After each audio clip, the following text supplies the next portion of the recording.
Okay,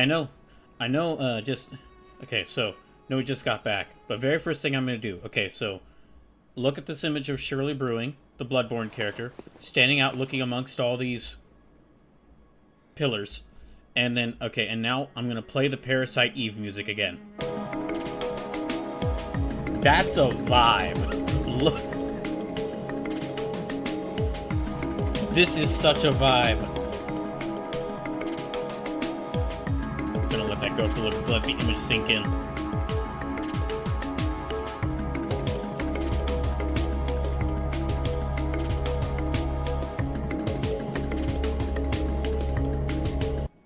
Dang. Parasite Eve music, untouchable. Flustered Bun, Sleepless, and Sage, welcome in. Sage says, in my best Dwayne Johnson impression, finally the brawl has come back to Twitch. But I can't remember if it's Legend of Dagoon or Grandia. It is Parasite Eve. Still undefeated as the #1 Christmas game.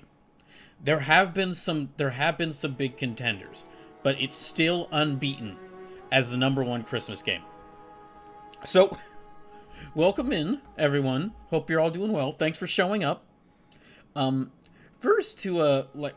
First of all, yeah, continue. Today I'm continuing with the Bloodborne Emergency Donathon because, yeah, well, I'm still in the state where I need to do the Donathon, but also, just to go ahead and before I actually return to playing the game, just to update y'all on what happened to me, where I was, why I wasn't streaming for 3 weeks.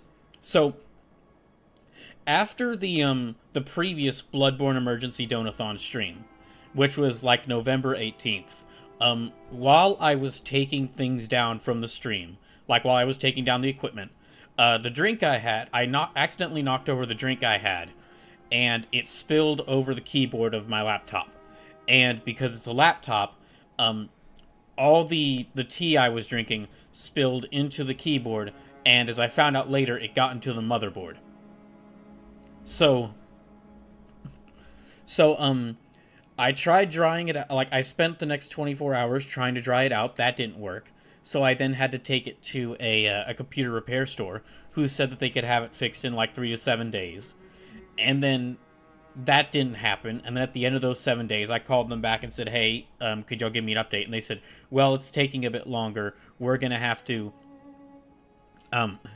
it's going to take us 3 to 5 more days in order to fix it. And then I called them at the end of those 5 days, and they said, well, our technician's not in until a few days later. Also, the motherboard is burned. And so we might not even be able to fix it. And then also, at the end of that period of time, they said, the motherboard is burned, and we can't get a replacement for the motherboard. So you're going to have to either get a completely new motherboard or buy a new computer. And at that point, because during this time I'd moved in with my parents, and side note, which they've been extremely helpful to me while I've been going through this. But in one of the ways they did is they helped me get a new computer. So if there's some just want to say up front, if there's some problems with the stream, let me know, because this is a new computer and a new setup. So that last stream I did, that was the last stream from the laptop I had.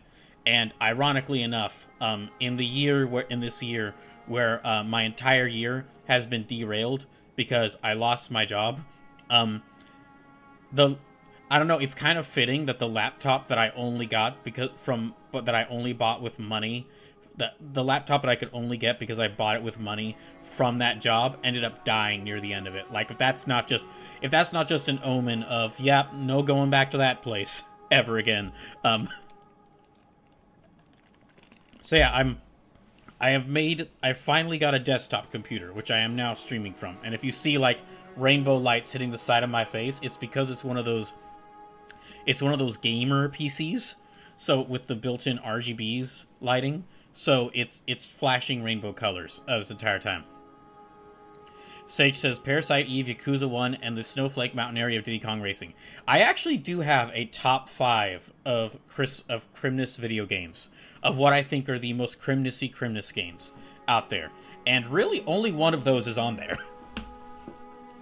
So yeah, because of that, that's why I was gone for 3 weeks. For the past 3 weeks, I'd basically been waiting for my computer to be fixed, and then at the same time decided, like at the same time that was happening, um, packing stuff up to move in with my parents, because even after all the basically there was y'all a lot of people did donate whilst I wasn't streaming, and those donations I did count towards the donathon. However, those donations were really just enough to cover like the last set of bills that I had for the place I was staying at, and helping to cover like some of the costs for trying to get their laptop repaired. So unfortunately, I'm actually even less. I have even less money than before I did the Bloodborne Emergency Donothon, because getting a computer repaired costs a lot. So, yeah, that's why the Emergency Donathon has to continue. Also, because, well, because I do want to say though, thank you to everyone who did donate whilst I was on break, because of that, y'all did add like over 300 lives to Bloodborne. Like when we ended the first Bloodborne Emergency Donathon stream, I had only 40 lives remaining. Well, thanks to everyone's donations, I now have 331. So I'm gonna be playing even if no more donations are made. I'm gonna be playing Bloodborne for quite some time, because this playthrough will go until I run out of lives. So I do want to say though, if you want to, like, same rules as the Donathon were before. Sage says, unless you beat it, yeah. Well, maybe if there are enough lives remaining, it'll depend. If I beat it and there are enough lives remaining, we might keep this going. Like maybe into a new game plus run of Bloodborne, or maybe into me playing some other Soulsborne game, or some other Soulsborne or really difficult game. But same rules as how things were going. With every $1 donated adds a life, and I have a limited number of lives, so every time I die, I lose a life. And then every $100 will that will reach one of these donation goals. Now, because of all y'all's donations, we did reach the first 3 donation goals, and they did have to change significantly because of something that happened. So, one thing that did happen was originally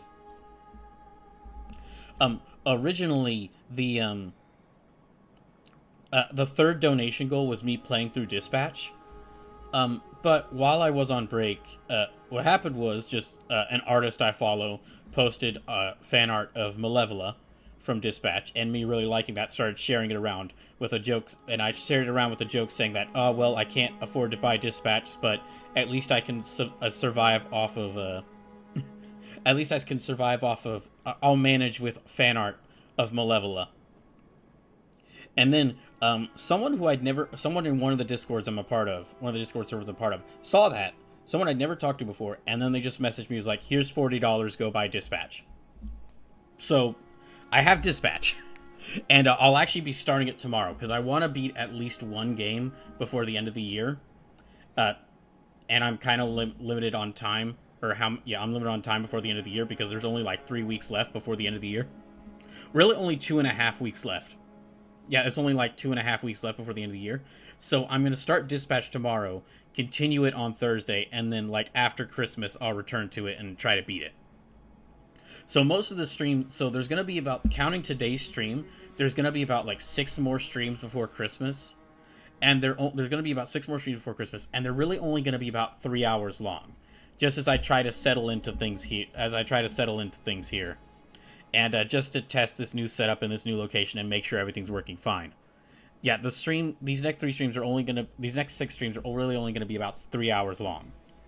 But, yeah, most of them, like today, Wednesday, and Saturday, and next Monday will be Bloodborne Emergency Donathon, and then Tuesday and Thursday will be Dispatch. Let's see. So, because of that, and I'll get to, I see all chat messages, I'll get to them in just a second, but because of that, there was a couple of changes made to the emergency Donathon. First of all, is that because the total amount of money, because that person did give me $40 to buy Dispatch, I went ahead and counted that towards the Donathon, and also add in like all the other donations that were made off stream. So because of that, or during my hiatus, so because of that, we passed the first donation goal, which means that I'm going to do a Pokemon Smash or Pass stream. We've passed the second donation goal, which means I'm going to be drawing a character suggested by y'all from memory, and I'll have to make up like a Google form in order to do that. And then the new third donation goal, which I put it to a vote in the Discord server, and y'all decided that I should play God Hand. So I'm also going to be doing a first playthrough of God Hand. Now, we're currently at like $338 donated total. So we're on our way towards the fourth donation goal, which at $400, which would be y'all getting to decide what the 200th playthrough would be. Which, basically, for those who don't know, what that would mean is, whenever every 100 playthroughs, I make a special event. And how I do so is that when I start the 200th game, the 200th playthrough, every stream will be the 200th playthrough until I beat that game. So every stream will be the 200th, will be that game I'm playing for the 200 playthrough until I beat that game. So if we don't reach this donation goal, then I'll decide what game I play for the 200 donation goal. If we do reach this donation goal, then I'll narrow the number of games I want to play down to like a couple of options, and let y'all decide which game y'all want me to, and let y'all decide what game I play for the 200th playthrough. I had to rearrange. So one of the donation goals I rearranged around. The $500 donation goal is now the Capcom Fighters Marathon from Hell. So if I reach $500, I'll do a stream similar to what I did with the SNK Fighters Marathon from Hell. I'll try to play through a bunch of Capcom fighting games with challenges in place so y'all can mess with me. And it's gonna be like the SNK Fighters Marathon from Hell, but there'll be more games, and there'll be more games for me to play through. The $600 donation goal is still the playing through Wind Waker for the first time. Still, the Legend of Zelda Wind Waker. Still playing through the Legend of Zelda Wind Waker for the first time. What was the $500 donation goal, y'all getting to decide a new emote, that's been moved up to $700.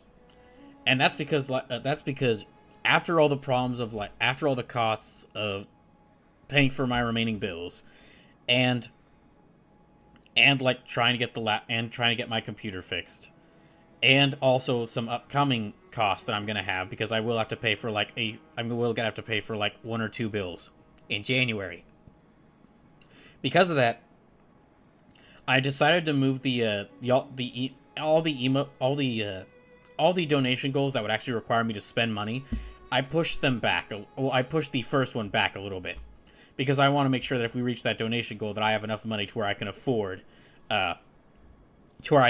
buying a new, commissioning an artist for a new emote. So that one's been pushed back a little bit, so that way, if we do reach it, I can guarantee that I have enough money to actually do the goal. Because I'm still, of course, I'm still searching for job opportunities. I'm still searching for job opportunities, but so far it's still rough. I haven't really come up with anything so far. Then the $800 donation goal is still D&D solo adventures. If we reach $800 donated in total, then y'all will get to decide. Well, then what I'll do is I'll do a couple D&D solo adventures, and y'all will get to influence what character I make. If there's $900 donated, then I'll play through Sonic Adventure 2 for the first time. And if $1,000 is donated, then y'all get to decide a game I must 100%. So I'll get, similar to the 200 playthrough, I'll make a list of games that I'd be willing to play through until I got either all the achievements or all the trophies on them, and y'all get to decide which of those games I would 100%. And if we do somehow manage to reach more than $1,000, I will make more donation goals. But these are just the donation goals I got planned out for right now. I'll wait to make any donation goals past this until I don't know, if we somehow reach over $900 donated, then I'll start making more donation goals, and I'll let y'all know what they are. But this is this is just the donation goals we have right now. So, yeah, that's kind of the changes to the Donathon that had to be made because of this, or because of like what happened. And so yeah, those first 3 donation goals will be happening, and we're now working our way towards the $400 donation goal. So, kind of like what I said during the first stream of this, subs, bits, and gifted subs are still helpful, and they'll still be counted towards this. But direct donations really help me out the most right now, because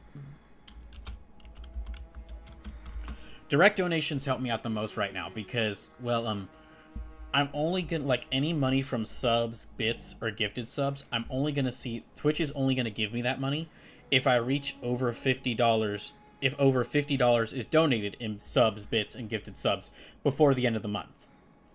And I'm only gonna get that money, like, the 15th of next month, like halfway through January. Whereas direct donations, if y'all donate directly, then I'll be able to get the donations immediately, which will help me out sooner. But just of course want to say before I start, end this off with, if you're not able to donate, totally fine. I understand. Thank you for at least watching. Thank you for not unfollowing the channel while I was gone for 3 weeks. Really appreciate that.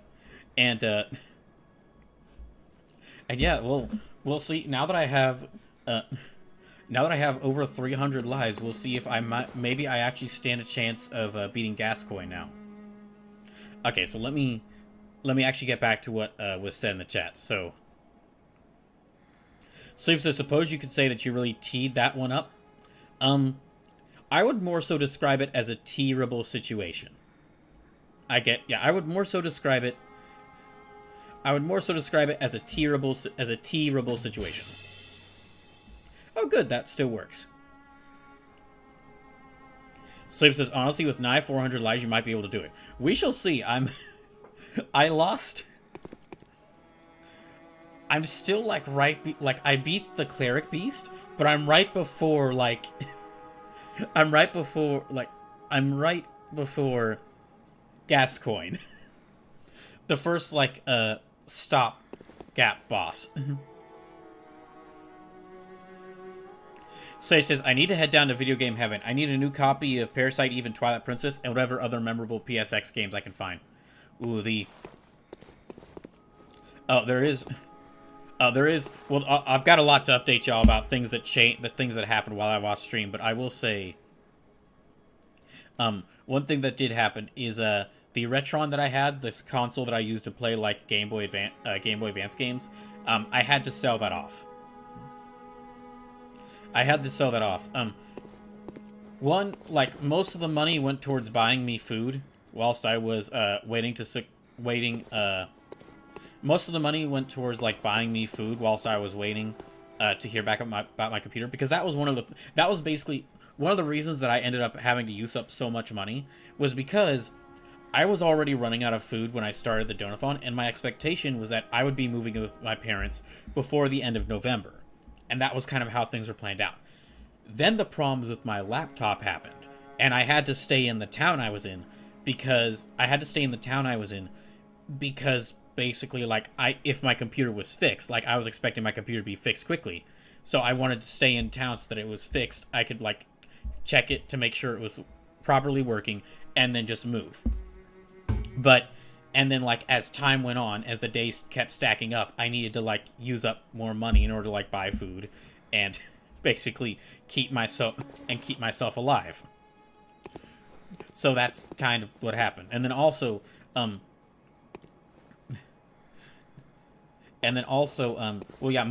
yeah, I ended up having to sell off a lot of stuff just to make ends meet. So, a couple of the video games that I had to sell off. I'm sad to say that I no longer have my copy of Los Caballeros del Zodiaco, Alma de Soldados, unfortunately. And then... See, Sleepless says, in solidarity with your suffering, I'm continuing my Dark Souls 3 playthrough. Well, we'll just have to see who beats their game first, Sleepless. You with Dark Souls 3 or me with Bloodborne? Probably you, because I'm only streaming this like 3 hours at a time. Sleepless says, try to get a copy of Brave Fencer Musashi. That is a game that I have. That is a game that I am kind of interested in and would like to try out. Sage says, don't cry over spilled milk, but you cry over spilled tea on your motherboard. Yeah, absolutely. Gosh dang, yeah. So, gosh, I was basically... Oh, hey, Scorcher, welcome in. So yeah, for those just coming in, I'm finally back. If y'all didn't know, if you didn't know what happened or didn't see me mention this on Twitter, or not Twitter, I'm not on Twitter anymore. On Blue Sky or in the Discord, after the last less than an hour after the last Bloodborne stream, I accidentally spilled some tea on my laptop, and that got in the motherboard and fried it. So the laptop I was using, Sweet Potato, it's dead. I could maybe get enough eventually if I could get a full-time job. If I could get a full-time job, I might be able to get enough money to like buy a replacement motherboard, and at that point I can use it. But my parents had to help me get a new computer, and I ended up getting a desktop computer. So if things are messing up, let me know, because this is like I did a test stream, but this is like the first full stream from this new computer. And yeah, also just for those just joining in, because people did donate towards the Donathon while I was off stream, and those donations did really help me out. So again, thank y'all so much for that. But because of all those donations, someone bought Dispatch for me, so I'm gonna actually just start Dispatch tomorrow, and that's been replaced as a donation goal because someone bought the game for me. But also, enough money was donated to where we've already passed through the first 3 donation goals. And we're on our way towards y'all getting to decide what the 200 playthrough is. So, we're not only does that mean that we've passed the first 3 donation goals, in keeping with the rules where like every dollar donated adds another life. Last Bloodborne stream I ended with like 40 lives remaining. I now have over 300. So, yeah, the Bloodborne Emergency Donothon will be continuing. And it's going to be going for quite some time. Oh, okay, let me go. So yeah, any donations are still really appreciated, because even though a lot of money was donated, after all the things I had to pay for, I am back to being low on money. Because getting a computer repaired and paying for bills cost a lot of money. But I do want to say thank y'all so much for the all the donations that were made.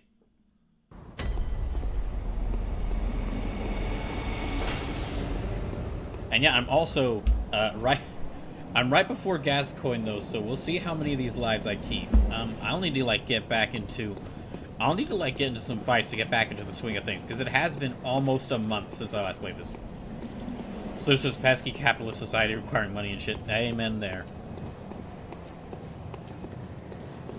Amen there. Oh yeah, and I'm still, also, I've moved in with my parents, so that's gonna influence kind of the stream schedule for a bit. Like this whole week of streams is gonna be like me kind of figuring things out in this new location. And it's like gonna be me figuring things out in this new location, but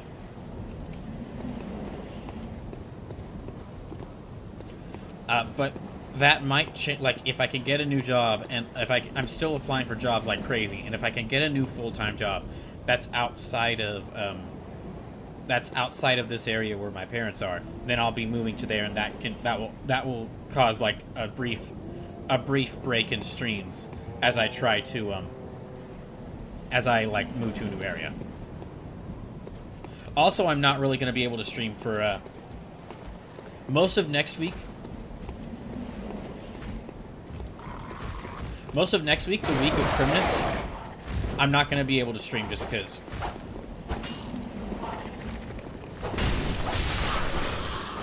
Yeah, I've got family celebrations for Christmas. there are family celebrations for Christmas that I'll be taking part in, so I won't be able to stream for most of the week of Christmas. I will stream Monday next week, and that's going to be the last stream before Christmas, and then after the week of Christmas, I'm gonna like try to get back into like a regular schedule of streaming. But yeah, things are still like I'm gonna be doing. Ow. I'm gonna be doing a lot of streams this week to kind of make up for lost time. Yeah, I'm gonna be doing a lot of streams this week to kind of make up for lost time. Oh. But next week will be a little light on streams as well. A Scorcher says it's just like riding a bike, you never forget. Oh, shoot. Okay, that's dodge. And this is... Ow. That's getting hit by an attack. Should do that.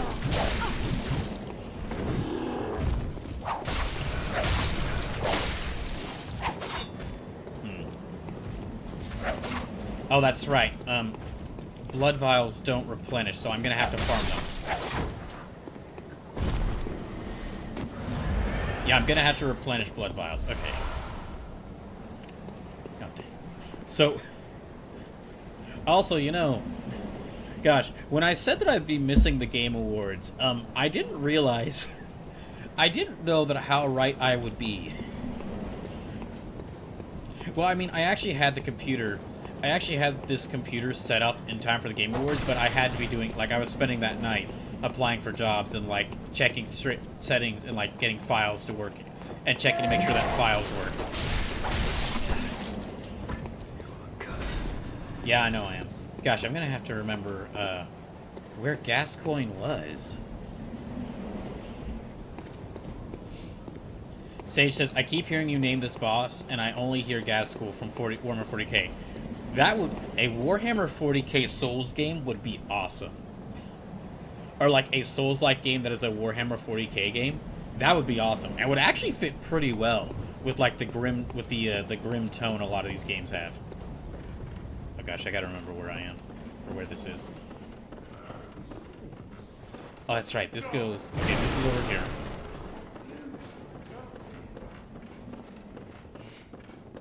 Yeah, I remember. Okay. This way actually heads to Gascoigne. Keep an eye out for them. Sage says, I mean, those are the two Space Marine games. Not exactly one-on-one, but kind of, sort of. No, those are definitely not Souls-like games. Those two Space Marine games, those are closer to Musou games, really. Yeah, at least, especially the early levels of those games. Because, like, first game is, like, you wading through, like, a wave of orcs with a chainsword and a bolter. And then the second game is, like, you wading through, is Titus wading through a wave of Tyranids, of space bugs, with a chainsword and a bolter. Sage says, Musou is better than Souls IMO anyways. I think there are merits to both. I think there are merits to both series, but I'm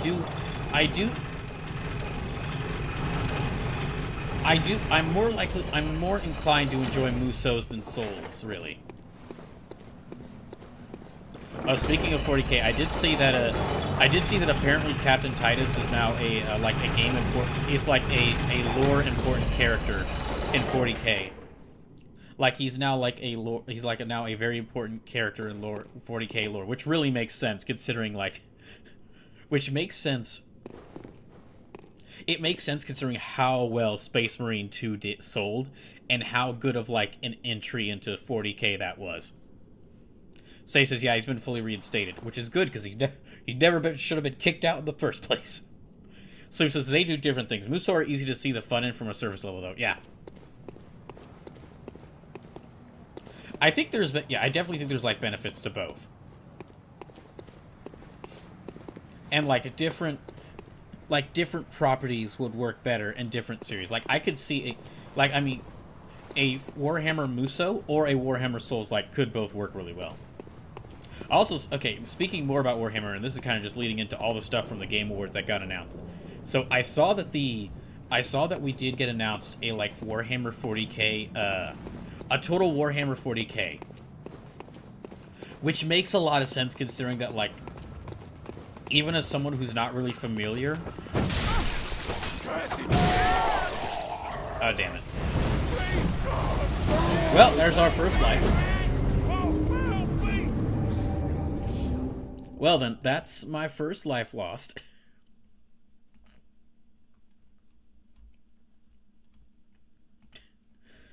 Down to 330. But yeah, but at least now I know where to go.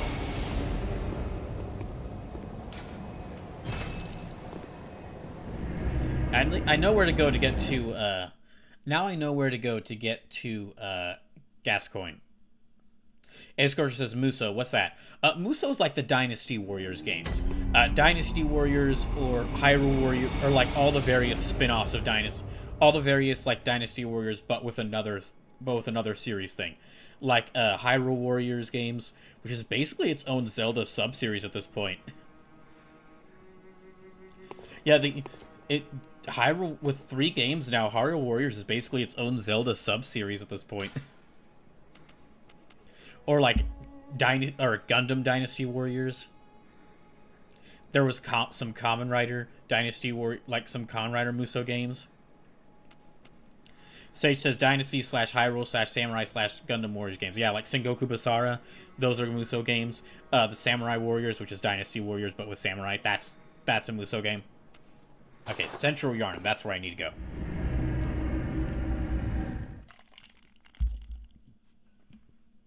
But yeah, just going into Total War Warhammer 40k, even as someone who doesn't know a lot about RTSs, and like knows more about Warhammer 40,000 than Warhammer Fantasy, those like Total Warhammer, the Total Warhammer RTSs look like a lot of fun, and I've considered getting them and trying them out, just because it's like the whole RTSs where you have like historical armies does look cool, but Total War, like a big RTS where you can slam fantasy armies, and especially in Warhammer, where it's like you got rat armies, you got rats versus orcs versus dragons versus like pirate skeleton pirates versus whatever.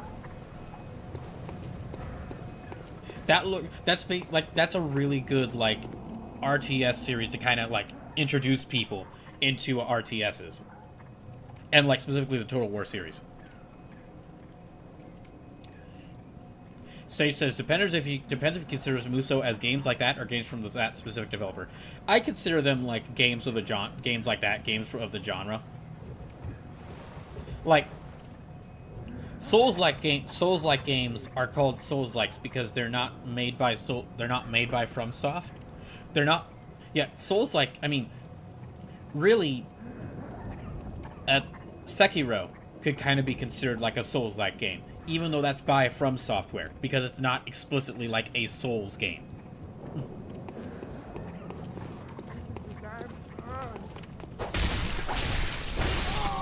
Or like Elden Ring could be considered a Souls-like, because again, it's not explicitly a Dark Souls game, or a Bloodborne game, but it is made by, it has a lot of the similar mechanics.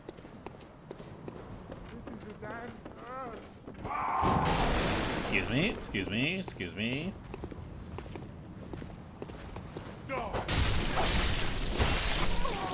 But yeah, basically, after how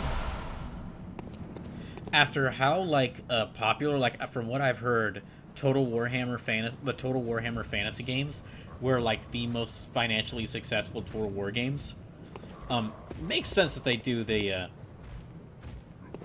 makes sense that they would make like they would move on to like Warhammer 40,000, because I mean Warhammer 40,000 is even more like, considering that like there were factions that were in Warhammer Fantasy that really didn't get like much attention in the tabletop game until Total War Warhammer like actually added on to them. Like there's the Chinese fantasy faction called, I forget what their name are.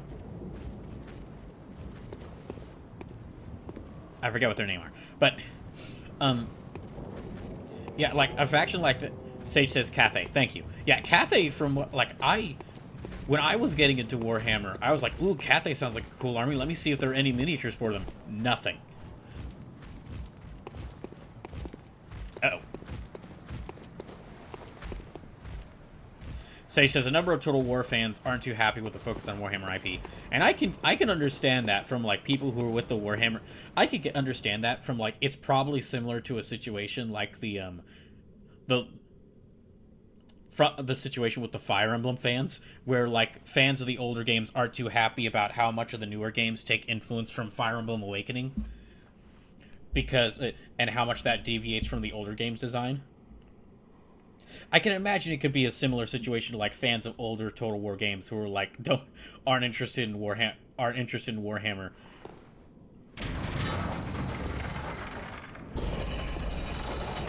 And aren't too happy with like the focus on Warhammer Fantasy.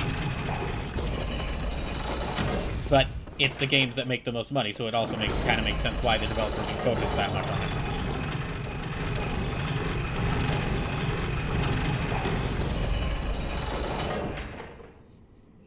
So yeah, it makes sense that they're the. Now I don't know if I'm gonna get the Total War Warhammer 40K because again I'm not.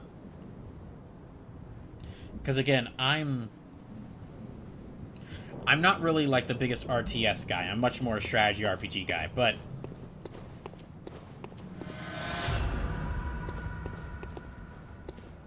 And if I did, it's gonna be a long time. Like, as far as like buying new games, it's really gonna have to wait until like I get a new job, or alternatively,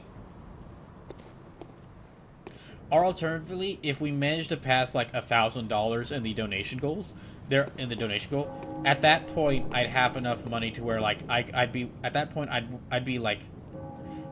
If we were to reach like $1,000 in donation goals, at that point I'd be willing to add like more expensive games into like the potential donation goals, like Metroid Prime 4 or a oh god.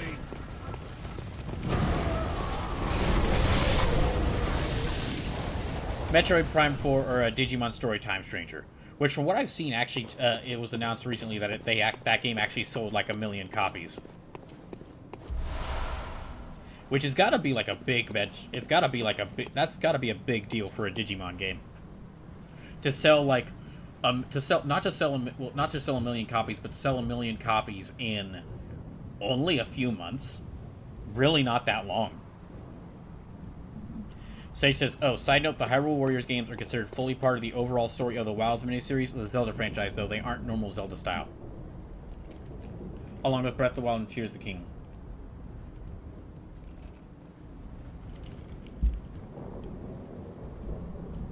Well,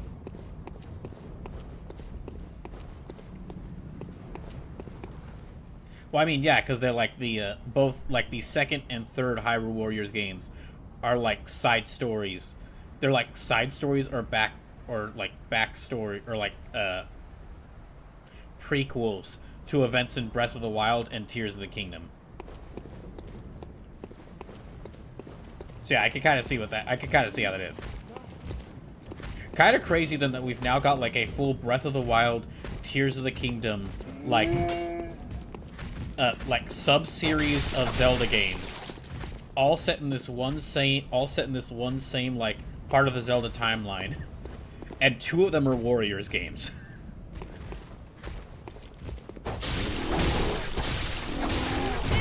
Owie. Ow. Ow. Damn it. Oh, that's really not healing me up. Yeah, it's really not healing me up that much. Sage says, but now that saga seems to be concluding and Nintendo's looking to move into a new direction.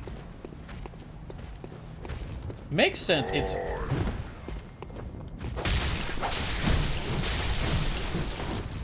Yeah, I'm really not sure. I mean, yeah, it kind of feels like...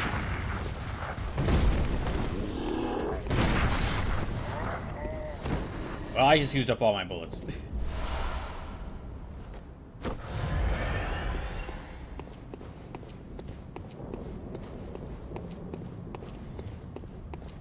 I'm curious what direction they will go in after Tears of the after Breath of the Wild, Tears of the Kingdom.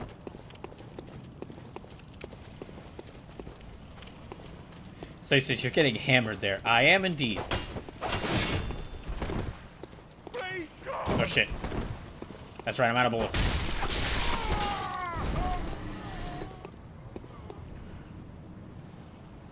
Let's see, what else was... I made like a whole list of stuff that happened from the Game Awards. And then also a list of everything that I was doing. Oh god, yeah. Well, I'll get into later, like, what all I did during my 3 week... during those 3 weeks I wasn't able to stream. I'll get into that a little bit later. But just going back to the... going back to the Game Awards, well, I just want to say, after the Game Awards, you're welcome. You're welcome. As we see, once again, all it takes... As we see, once again, my mysterious power to bring game franchises back by playing a game on stream happened now again. It happened again. This time with Mega Man. How the hell did that happen? Sage's Brawl is now Maui. Sage says, I'm hoping for some new focus on dungeons and exploring of varied sub-weapons. But yeah, happy to see that Capcom remembered, like... Oh yeah, we have Mega Man, don't we? Huh. Oh, sorry.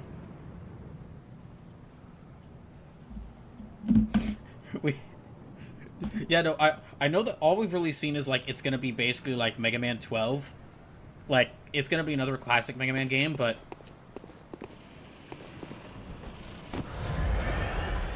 But hey, good to see that we're actually getting Mega Man back. Say says, and I shall remain no more than cautiously optimistic. I've been burned by attempts at continuing the Mega Man series before. Well, from what I heard, like, Mega Man 11 was really good. Yeah, from what I heard, like, Mega Man 11 was really good.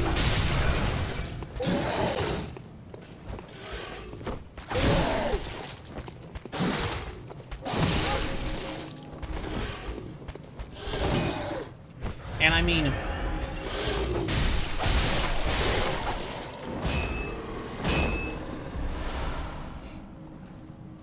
Maybe this is the thing that'll finally make me play through all the classic games. Yeah, maybe this will be the thing that finally makes me play through all the classic Mega Man games. Is Mega Man 12 getting announced. But dang, it does show that, like, Capcom... Capcom is... They really are... I mean, it makes sense because Capcom is, like, announced that they were like, okay, we're gonna start bringing back, like, our more cult classic series. That are, like, the series that are not our mainstays, and we're gonna give the new entries, which they've kind of already announced that they were doing with Okami and Onimusha. And so it makes sense that they do Mega Man, because people like Mega Man. It's just really funny that it took them this long to be like, oh yeah, we have Mega Man. Sage says, also, can they bring back Breath of Fire? I would not mind that. I do need to continue the Breath of Fire game I was playing. At this point, I think I might just restart it. Slim says, do they still have the rights to Breath of Fire? I believe so. It's like it is a Capcom series, so...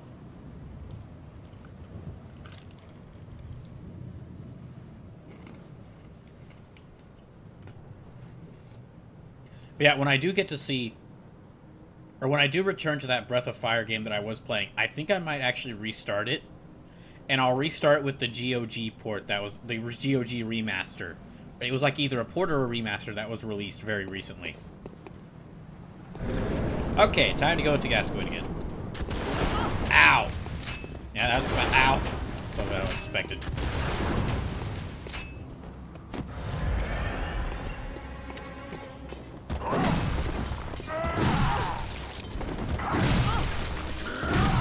The tree did not protect me.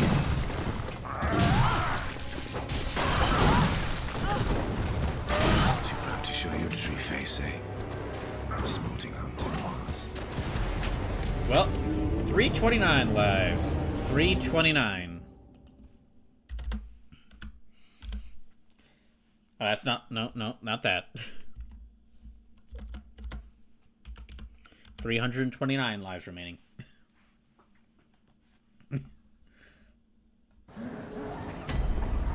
Says just protect me gun. No, in my case, I was protect me tree. I was trying to hide behind that tree in the hopes that it would, like, block the gunshots. I was hiding behind that tree in the hopes it would protect me from the gunshots, but it did not protect me from the axes, which does make sense. Trees are notoriously weak to axes. So, just want to take a chance to say, I've lost 2 lives already, and if you'd like to see me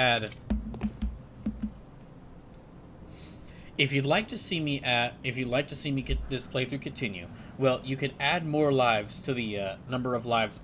You can add more lives to my remaining lives just by either directly donating to me through PayPal, subbing to the channel, gifting subs to the channel, or donating bits to the channel.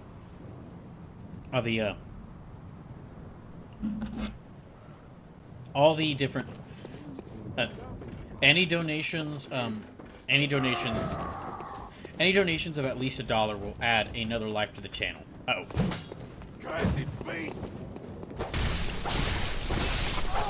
Yeah, every $1 donated will add another life to the channel, and subs, gifted subs, and bits do really help out, but direct donations help me out a lot, even much more right now, with the situation I'm going through. Yeah, so yeah, and then also a reminder that all the donations made will count towards the donation goal. So we're on our way to the 4th donation goal, which is y'all getting to decide what the 200th playthrough will be.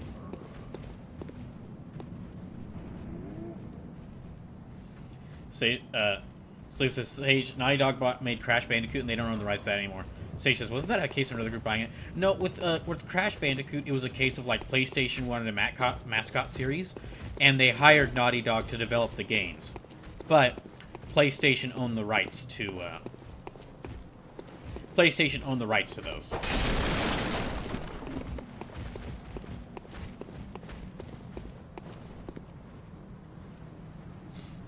Or was it? No, or wait, no, I might be thinking of another series. No, Naughty Dog did own Crash, but then they sold it to, no, it wasn't, okay, it's not PlayStation, it was like Activision?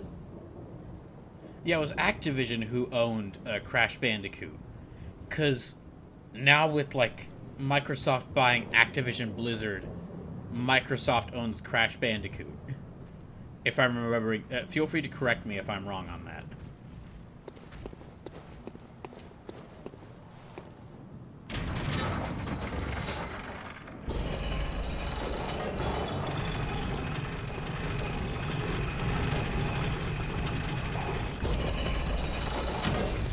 Yeah, feel free to...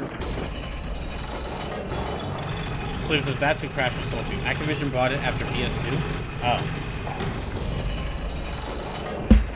Gosh dang Activision.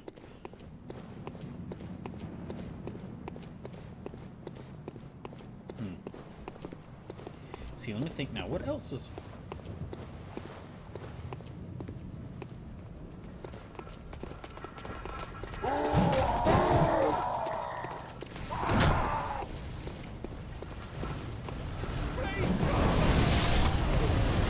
Okay, are any of them still left alive?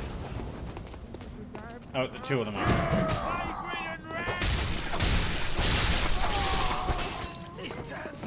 Okay, those 2 are still alive.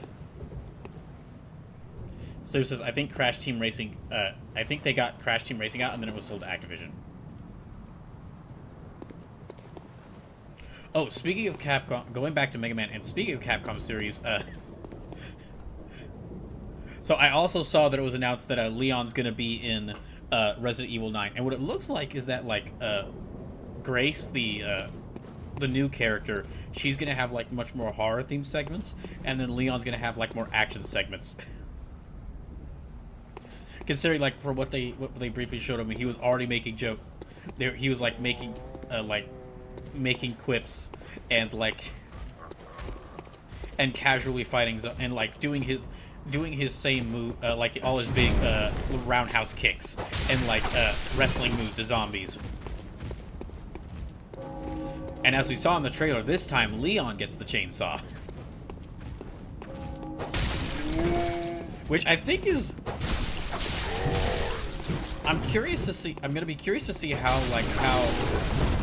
much Leon's gonna factor into the new Resident Evil. Like, is half the game gonna be the new character, Grace, and is half the game gonna be Leon, or is there just gonna be like a few sections as Leon?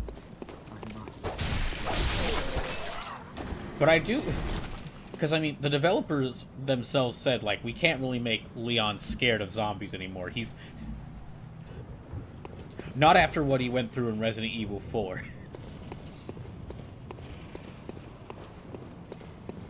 I do wonder, though, now... Yeah, I do wonder if maybe... I wonder if, like, Resident Evil 4... the Resident Evil 4 remake was them testing some stuff before Resident Evil 9. Like, some of the gameplay aspects... Some of the gameplay aspects of RE9 are actually, like, stuff that they was inspired by Resident Evil 4. The Resident Evil 4 remake. Such as in before its MGS2 situation, and Leon is only playable for the first stage or two, and then it shows up a helpful NPC. That could also be fun. Well, if they did that could be fun, but the only issue with that could be fun, but the problem is that if that's the case, then they did the marketing like horribly. Because if that was the case, what they should have done was just been like, oh yeah, it's another Leon game. Leon's here for, like, oh, let's show all the gameplay of Leon, and then, like, never reveal the new character at all. Like, never even mention her or show anything about her. Kind of the opposite of what they did with the marketing for this game so far.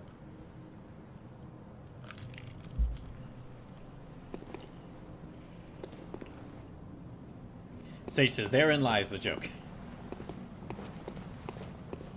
Okay, okay, time to fight Gascoigne again.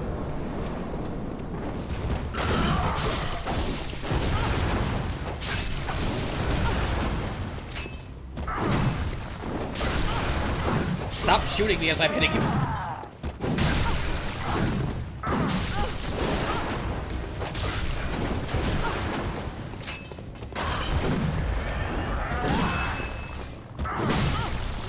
Sage says, wow, he came out swinging.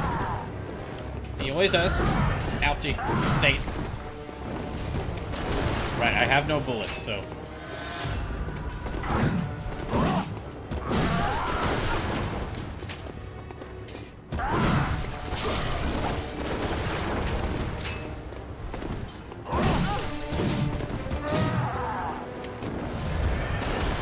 Dang it. Out.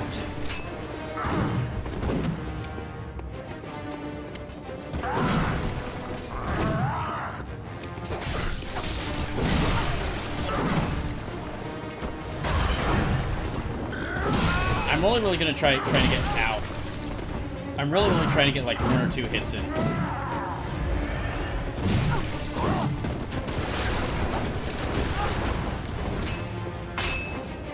Oh gosh.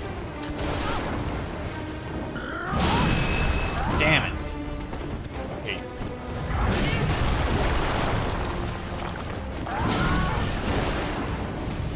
I've already used up a lot of my...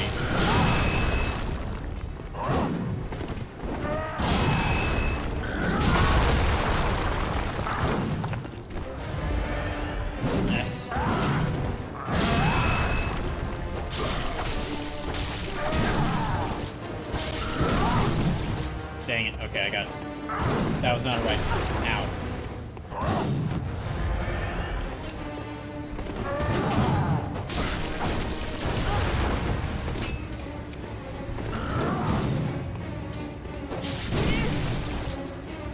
Jeez, I'm running low on lives here.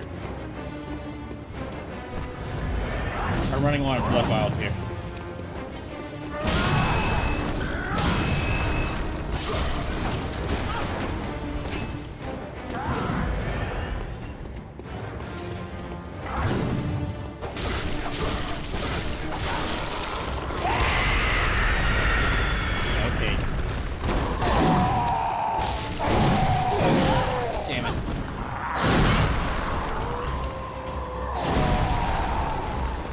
I got him down to a quarter health. And if you'd like to see me get him down, if you'd like to see me get Gascoigne down to a quarter health more times, please consider donating, because it will add more lives to the this emergency donathon, and also contribute to the donation goals I've got going. Oh, something to mention, even though I'm playing Dispatch tomorrow and Thursday, any donations made during those streams will count towards the donathon. And in fact, because I missed like 3 weeks of streams, because I missed like 3 weeks of potential streams, I might, like most of the streams until the Bloodborne Emergency Donothon ends, most of the streams will probably be Bloodborne, but I might also play some other games, like every now and then, while the Donathon's going on, just to try and catch up on some of the games I was playing. But any donations made during those streams will still count towards the Donathon, and will add lives to Bloodborne.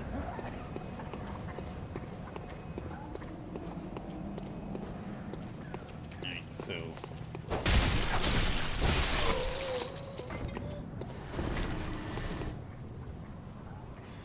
But yeah, any donations are really appreciated right now. And yeah, again, they will count towards the, they will add more lives to Bloodborne, to me playing through Bloodborne, and will also contribute to the donation goals, which we're on our way to the 4th donation goal.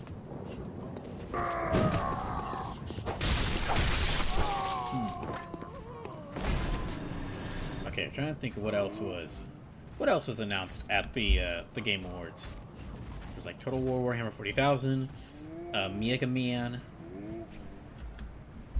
There's a Star Wars racing game, which that actually does sound like, I'm not really interested in Star Wars much anymore, but that does sound interesting.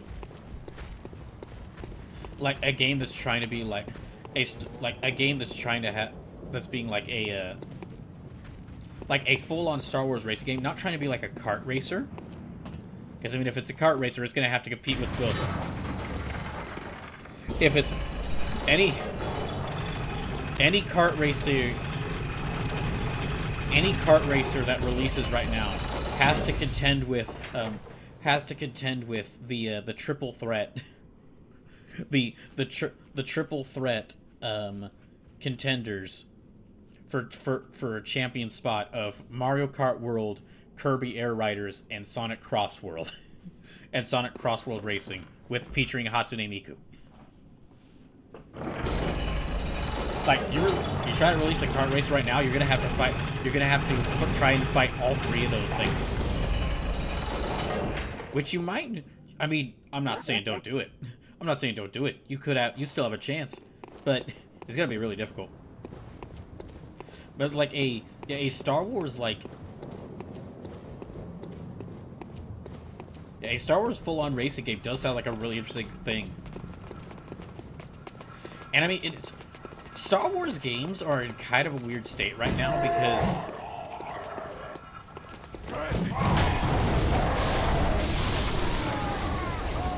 Thank you, giant flaming boulder.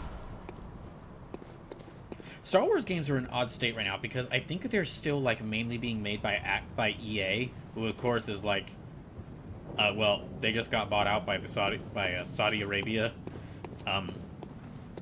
and so like recently announced they're going to be replacing everything with AI. So not too enthusiastic about anything they announce, but it does look like or recently it has been announced like a couple of like a more varied selection of Star Wars games. Like for a time we were only really getting Star Wars, like the Jedi Survivor, Jedi Fallen Order games.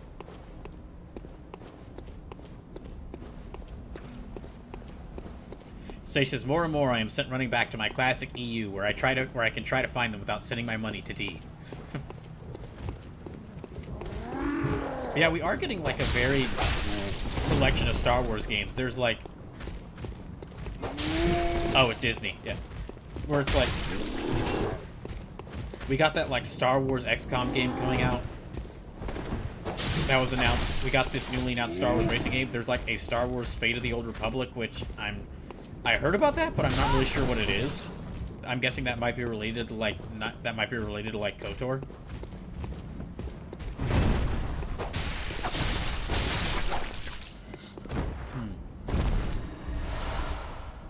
Yeah, that might be related. That might be related to KOTOR. Sage says same with Marvel. To be honest, yeah. After Disney announced that they're going to be like giving $1 billion to Sora AI, not really any Disney movies I watch in the near future, probably not going to be like going to watch those in theaters. There are some movies I want to watch, but yeah, not really interested in watching those in theaters now with what Disney announced. Although really,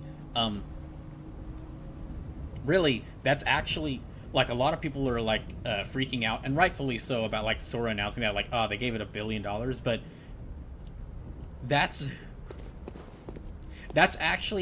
is also, in my opinion, that is also a good sign of how down the drain generative AI is going. If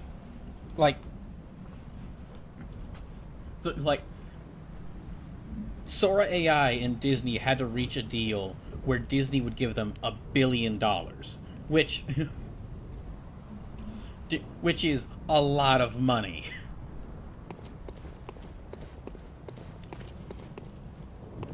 So, and if Sora AI needs $1 billion investment,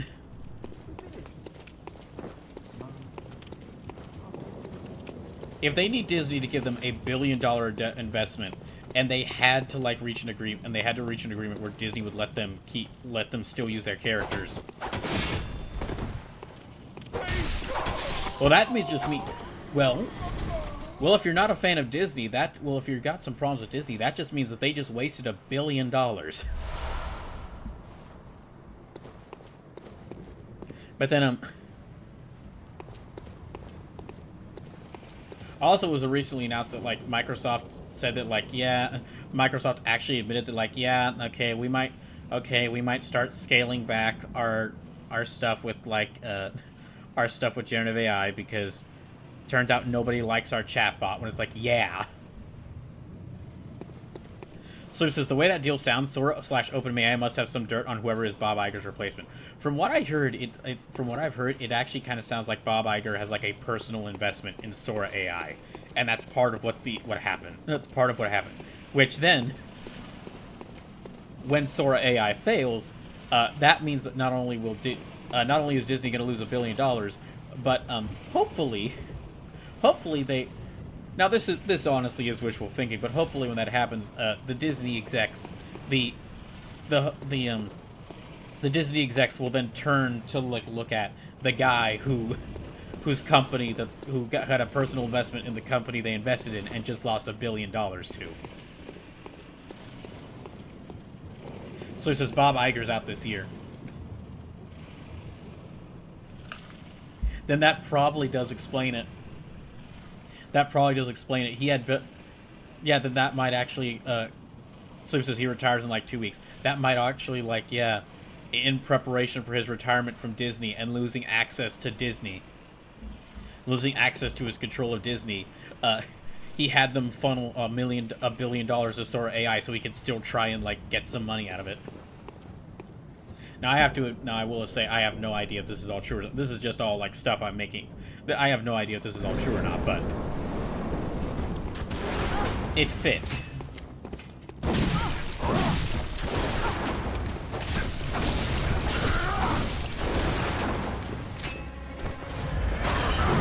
Sleep says, hence why I said it's replacement. No, I got you.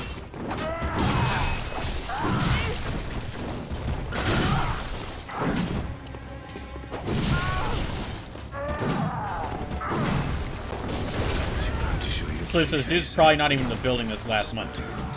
Oh gosh, dang it. Oh, I did terribly that time. Okay, that's another life already lost. Dang it. Yeah, I did terribly that time.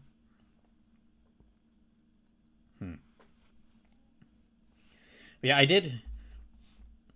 did spend a bit of the money that I got from selling the Retron. I did spend a bit of that to buy Marvel Cosmic Invasion because I really needed a game like that during those couple of weeks where I was without my computer, and I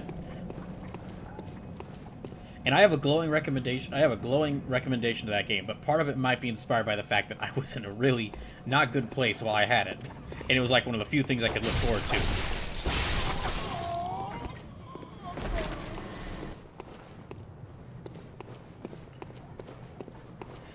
like, yeah, I played through Marvel Cosmic Invasion twice while I was well, I played through the campaign mode, and then went ahead and then also like took some time to play through arcade mode and beat it.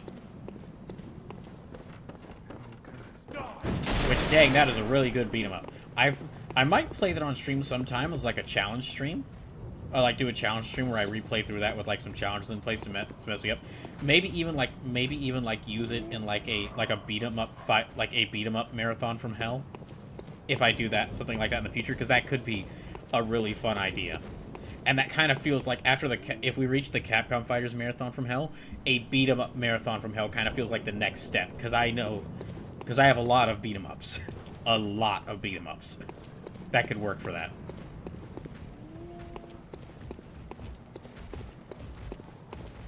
Yeah, no, and also, even though I didn't play through it on stream, I'm still counting Marvel Cosmic Invasion as like my 29th game. Like, I was doing that whole playing through 30 games before I reached 30.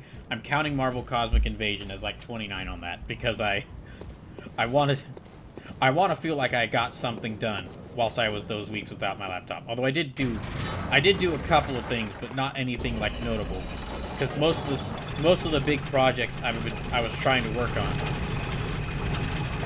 Most of the big projects I need to work on, all the stuff that I need to do so is on a computer, so I wasn't able to work on most of that for like 3 weeks.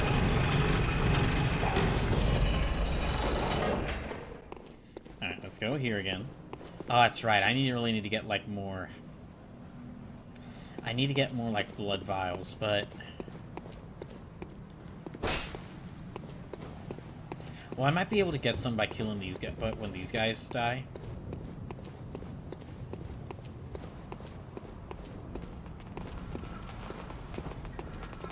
Oh, jeez.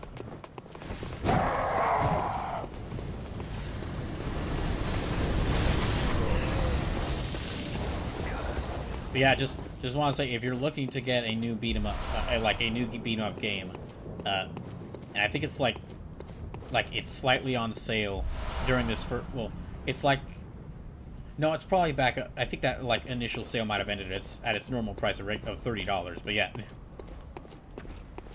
if you want like a fun beat 'em up with like Marvel superheroes that feels very like influenced by the comics, yeah, Cosmic Invasion is definitely worth buying.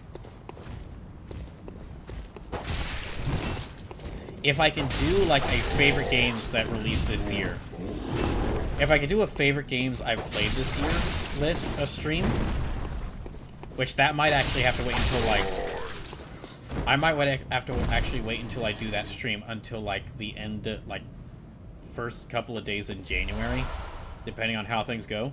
But if I do a stream like that, I might include some of the games I played off stream, because there were a couple of games I did play off stream. Speaking of which, okay, this kind of shows how bad I think this shows how bad the situation was for me. I spent a good, like, well, in between, I spent a good amount of time trying out XCOM 2 on Switch, and in handheld mode, and because I was thinking like, well, I've got like time to myself, like in between packing stuff up and like waiting to hear about my laptop, I got a bit more time, so let me play some of these games on my Switch. And I was like, well, I do have XCOM 2 on both PS5 and Switch, so I'll play a bit of the Switch version to like kind of learn the game a little bit before I eventually play it on stream, so that when I play it on stream, I can play it at a harder difficulty. When I fully play through the game on stream, which I'm gonna do on PS5, not Switch, I can play through it on a harder difficulty, because I'll have learned a little bit more about the game. And dang, really enjoyed what I got to play. A lot of fun. But dang, the Switch 2 version in handheld mode is not good. There was I would keep getting... I kept getting discovered... I would keep getting discovered by enemies in missions, like just running right into enemies, and then like discovering me and breaking stealth because enemy models wouldn't load in, or like would take a long time to load in. And so they would... Like enemy models would take a long time to load in, so I just have my characters run forward and just have them run smack dab into an enemy soldier.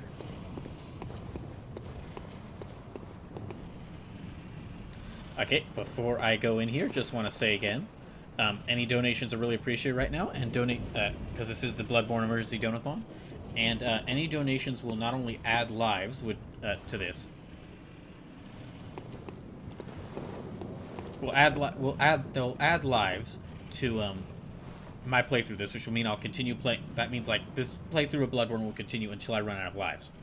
So this will go until either I run. So this will go until I run out of lives. So donating at least $1 will add one more life. And bit subs and gifted subs do help, but direct donations are especially helpful right now. So.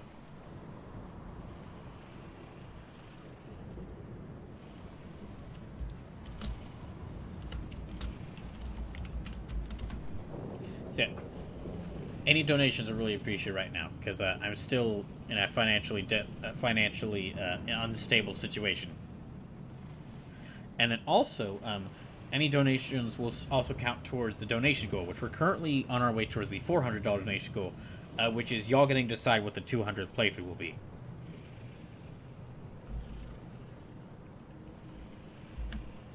Okay, so whilst I go in here and fight and about to lose horribly to Gascoigne again.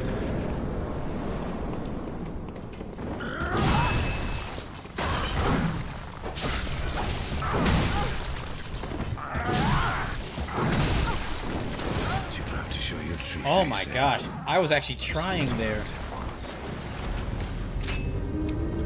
Damn, I was actually trying there and I just got wasted.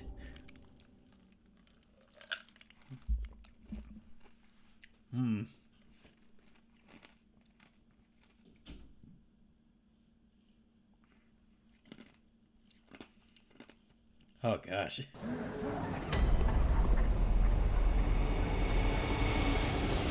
Okay, well, back to fighting him, I guess. Let me work my way back up there.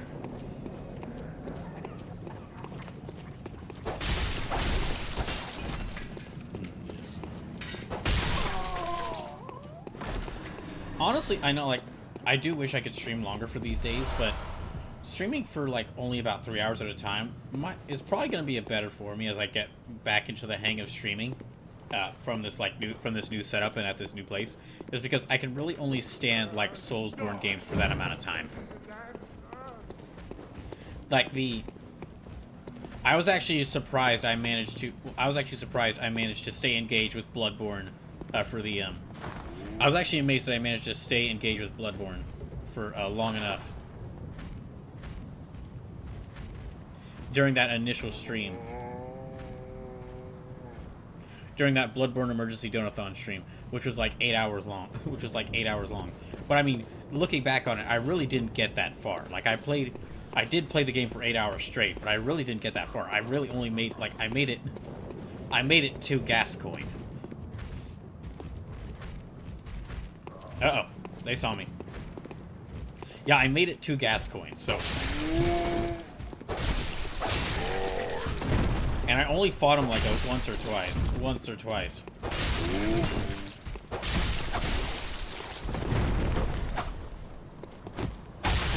There we go, okay.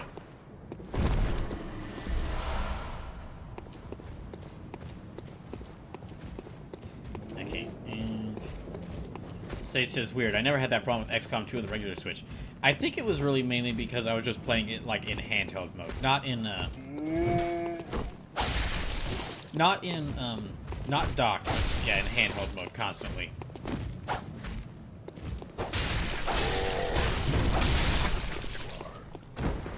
Okay, can I maybe get another...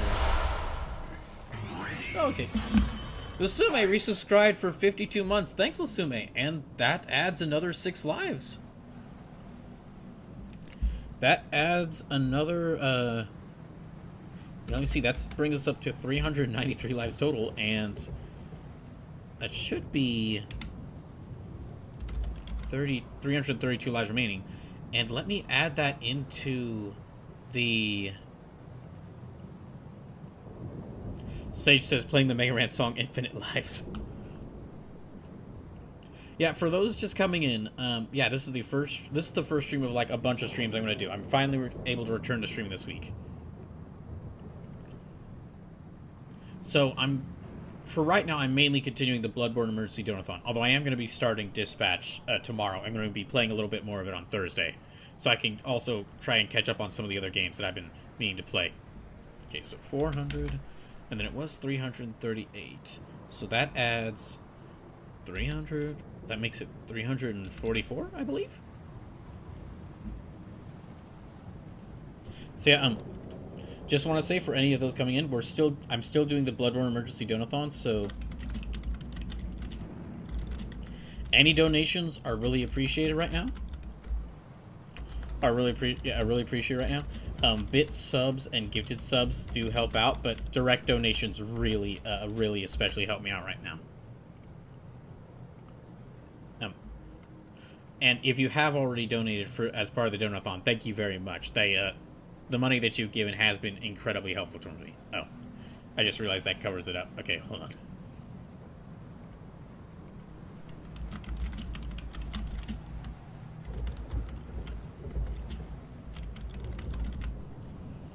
Yeah, I just realized that covers things up. Hold on, I'm gonna use that escape. 344. Okay, that's better.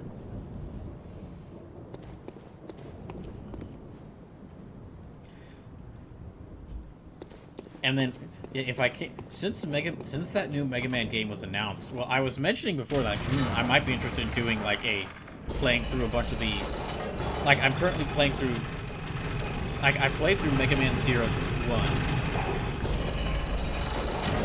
I played through Mega Man 01, and I'm currently playing through Mega Man 02, which I will return to as soon as I can. And I do really want to play through all the Battle Network games, but maybe I should actually, with Mega Man 12 being announced, maybe I should add like taking the time to play through all the classic games as well. Because I think I've played maybe Mega Man 2 or 3, like I've played through that. But it's been a long time. Sage says, is it wrong for me to say I never had any interest in the Zero series?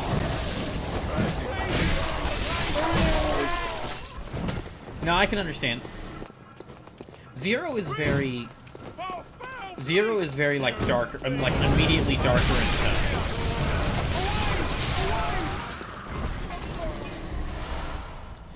Mega Man Zero is like, it's immediately darker in tone, and despite being like an action, like despite have like the same sort of level design as Zero, as like classic and X series, it also doesn't have like the a big gameplay mechanic like the weapon swapping system. Like you can't choose, like you could still like kind of select what the order of levels the order you do levels in, but there's not really like, you're not gonna get like, beating a boss doesn't get you a new weapon which you can then use to do better against another boss. You're gonna get like 3 to 4 weapons, and there are 1 to 2 of them that are like clearly better than others.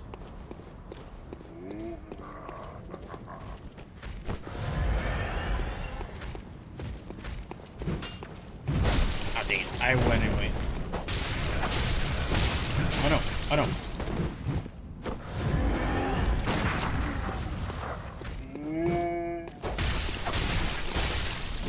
Oh dang it.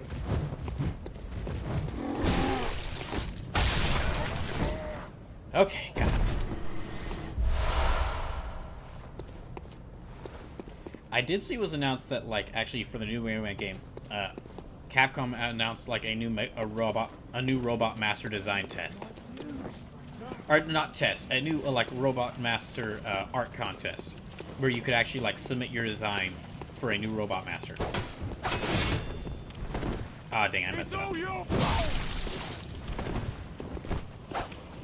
I'll mash up your brain. There we go. Okay. So I don't really need to worry. I was a little worried returning into this that I would be running out of blood vials quick, but I am getting them back pretty easily. I guess let me fully heal up before I go to fight Gascoigne again.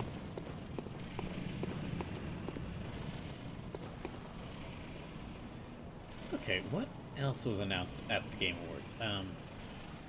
Oh, there was... Okay, not a lot of people saw this, because this wasn't really shown off at the game... I don't think this was shown off at the Game Awards, but a new trailer for Mariachi Legends was shown off, which, dang, that looks... Gosh, I am so excited for that game.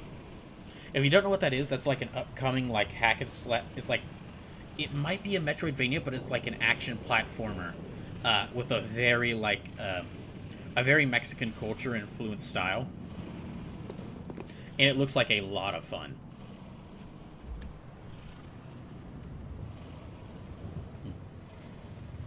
Okay, and and then also I did see that the director of the the original director for Yakuza games was like, screw it, I'm making my own, and announced, instead of Like a Dragon, he announced Gang of Dragon, and it very much looks like a. And it very much looks like that's it. I miss making Yakuza games. I want to make my own Yakuza game. Which I am interested to, you know, I am really interested to see what that game's like. Because as someone who's like only played like two of the Yakuza games, it'd be kind of nice to like get into a Yakuza game as like, be able to play a Yakuza game as it newly releases.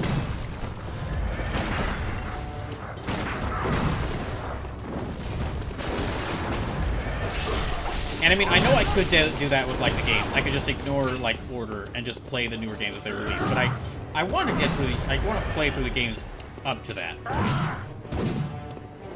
Streaming has kind of made me like really a fan of like not just playing like the new game, but also experience like not just playing the new game in a series, but like exploring, like using it as an opportunity to explore a series that I've never really gotten into.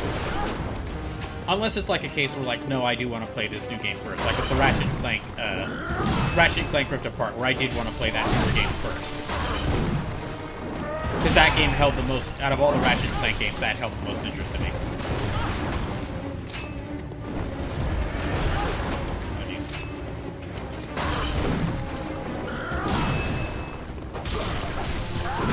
Ow. Ow.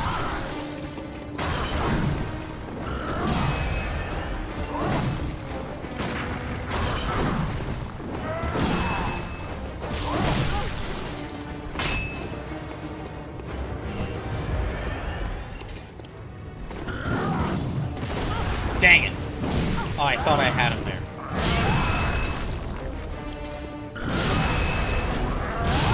Too loud to show your true face. Nope. Sure, that's one way to describe it. Well.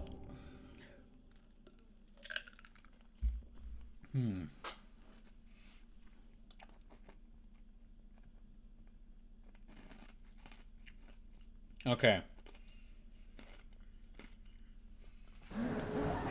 Back down to 331 lives.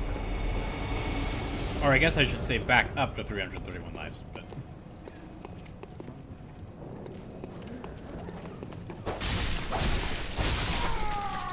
Yeah, interested to see what that new not Yakuza game, interested to see what that new not Yakuza game, will be like. Oh, and then Sleepless, because you asked me, I remember you asking me yesterday, like, if you got all the trailers that I'd be interested in correct. There was one major trailer you missed out on. Sleepless says, I think I just killed a super priest in Dark Souls 3. Where exactly does the pontiff sit in the papal hierarchy? Very near the top. Like, if not the Pope, then they are, like, right below the Pope, so...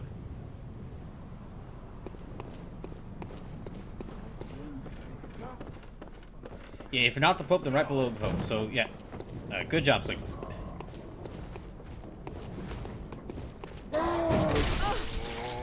Their priest rank is very high.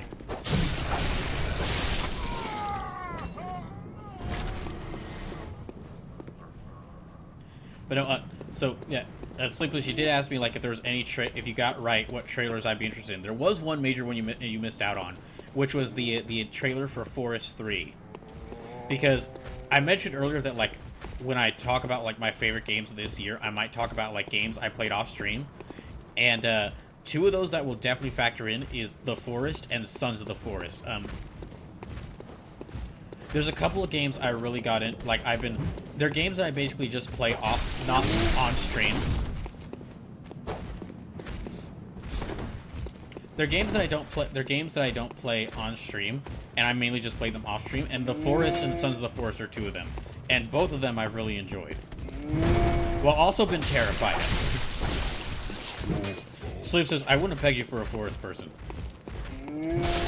It's really because I think both games kind of like balance. Ow. I think both games handle like balance being a survival game and a horror game really well. Like, it's a lot of fun to like both build items and build weapons in that game, and then build myself like a fun house. Oh, did I die? Yeah, I died. And then build myself up a nice little house. Build myself up a nice little house to rest in whilst I explore around this abandoned island. And then it gets even more terrifying, which makes it even more terrifying when the mutants show up. when the abominations and absolutely horrific enemy designs show up, and they just rip apart everything that I've worked up. Now, I will say, one of the sad things I lost was when I most of the games I've installed onto this computer, they've kept my my game saves thanks to Steam. One that I am missing save files though is The Forest. Like, I have my save files for Sons of the Forest, but I'm missing my save files for the first The Forest, and so I'm actually not sure if I want to continue playing that game just because I built up quite a bit in that. And I don't want to have to go through the horrifying experience of, like, building my character back up from day one. It took me a lot of work to go find that katana in that hole in the ground and sneak past that horrifying mutant in a dark cave as I was doing so. And I don't know if I have the bravery to do that again.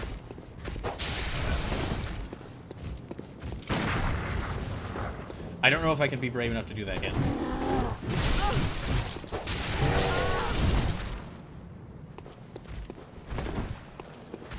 So, overall, I do think that Forest 1 is like a better experience than the Sons of the Forest, although I think Sons of the Forest is still a pretty fun experience. But with that being said, I'm actually really excited for the Forest 3, because the idea of, like, them making a third game, that makes sense. From what I've seen, those games have been a decent hit. But also, like, as far as where to take a third game, I would have never expected, alright, the first two games were you landing on an abandoned island. This third game, you're on an abandoned island, but in space. and like, looking at that, I was like, okay, I'm just really curious. It's like, how are you gonna make The Forest sci-fi? How are you gonna just go full sci-fi with The Forest? And if you do so, how's that gonna change? Like, how's that going to affect the game's gameplay? Am I still building? Because there was an aspect of the first two games that was like there's an aspect of the first two games that, like, oh, hey, here's your new, all right, take a stick, tape a rock to it. You now have a club.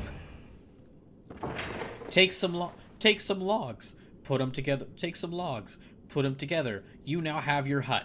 This hut is now your life. You can only save at the hut. This dingy hut you just cut down a bunch of trees for while fighting off cannibals. This hut, you can only save at this hut, and you're stuck. If you lose this hut, you are screwed. See, I'm really curious to see, like, how they adapt, like, the really nice balance of, like, survival gameplay and horror for survival horror that they had in The Forest when making a game, like, setting it in space. or going like full sci-fi with the setting. Like from what I saw, like they were already showing like, ah, you have a laser pistol this time, but yeah, I'm very curious to see like what changes they make to the forest because of it. Let's see what else was announced. Oh, I saw that Lenny Kravitz is a James Bond villain, which is going to be interesting to see. He already has like a better dress. He already looks like he has he's got like, he's more well dressed than most James Bond villains.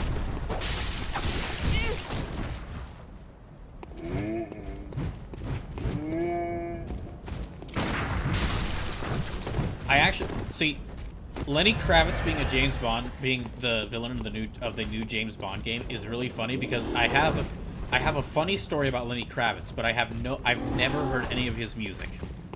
And that is, one time while I was in college, I was out with a group of friends, and we were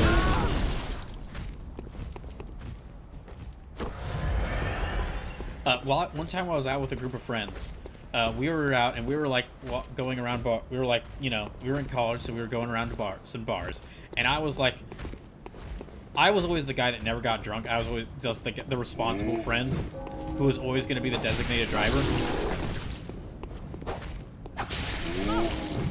And one of my friends, there were a bunch of friends I was with. There were a bunch of friends that I was with, but two notable friends. One was impeccably well dressed. This guy, like, this friend, he dressed like Jimi Hendrix or Bob Marley just to go hang out with friends. Like incredibly well dressed, like not just like, oh, like wearing a suit and tie. No, I mean like unique outfits.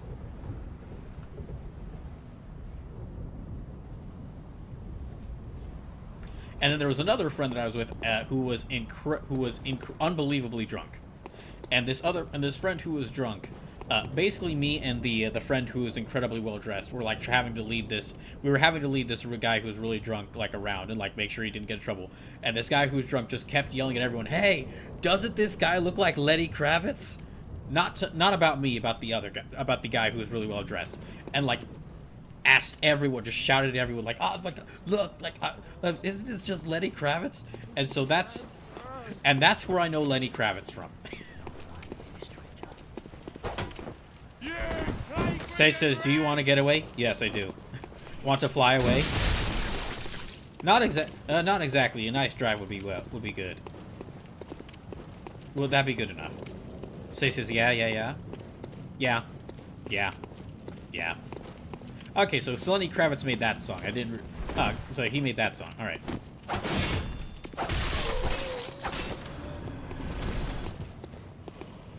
Sage says, actually, a road trip would be nice. I would love to go on a road... If I had the money for it, I would love to go on a road trip.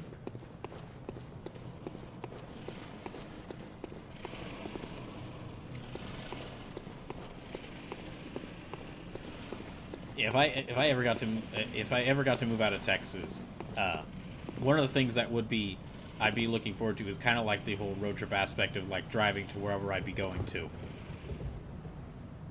Because I've never been on a road trip before, but it does sound like it'd be like a fun experience. Okay, time to try gas again.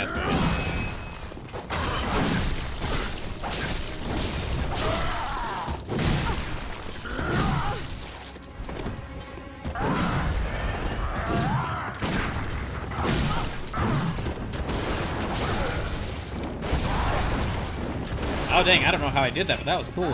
I like did a jumping attack there. Sage says, done a few in my time, gonna do another in January. Nice! Hope you have a fun time. Ow.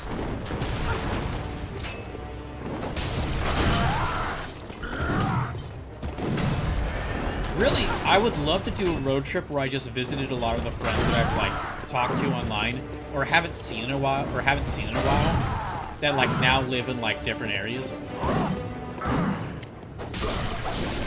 Like some of the friends who live in other towns in Texas, but they live far enough to where I can't really like easily visit them, and then also visit some of the friends I have who like don't live in Texas.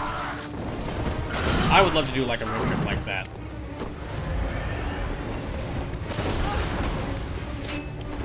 Sage says so. They live in Texas. Ugh. Yeah.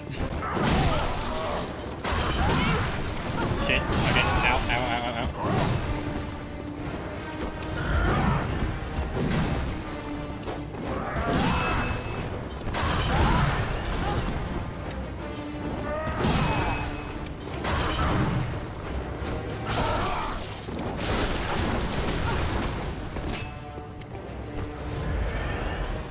Ah, damn it.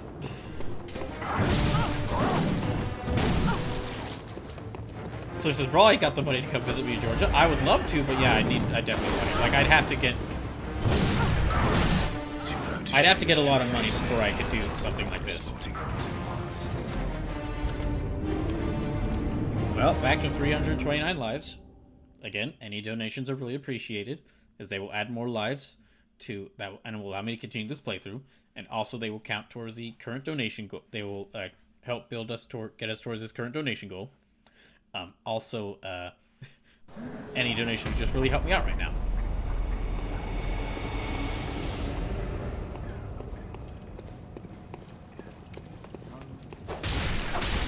If you're not able to donate or don't feel like donating, that's fine.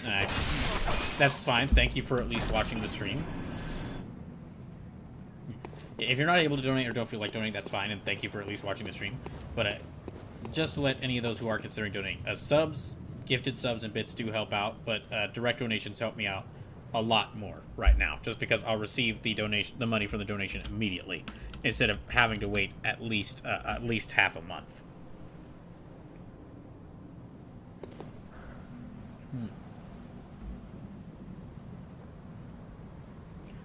Oh, that's right. Oh, okay. Going back over my set of stuff that was announced at the Game Awards. There was that trailer for the Street Fighter movie, which I have complicated feelings about that new Street Fighter movie.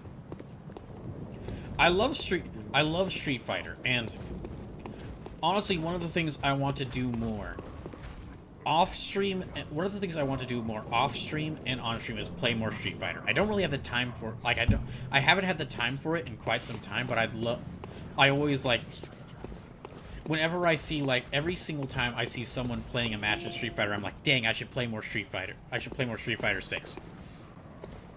And Sage says, that movie is going to be so stupid. I can only hope it's the fun kind of stupid. Yeah, I've got some worries about that film. And it's like, it looks like it's going to be like dumb fun.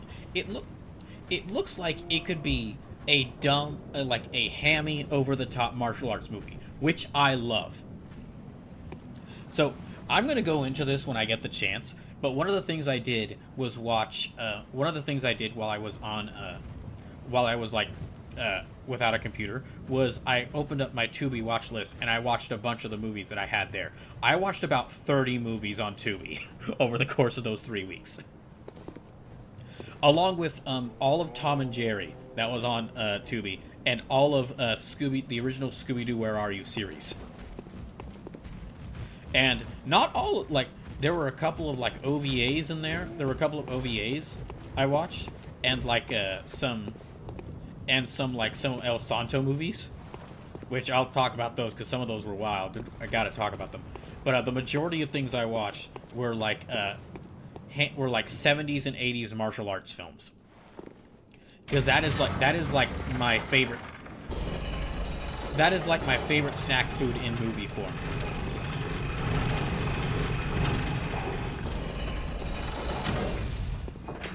There's a couple of the movies that I saw that were like so wonderfully insane that I will have to like talk about them, and I will definitely talk about them in depth when I get the chance, and like and what they were about. But yeah, they were just, oh gosh, I need a lot more blood vials.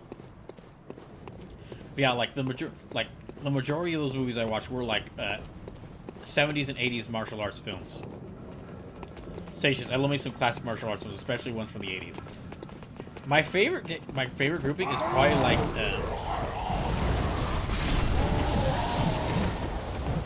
like especially for me, Shaw Brothers movies, like Shaw Brothers martial arts films.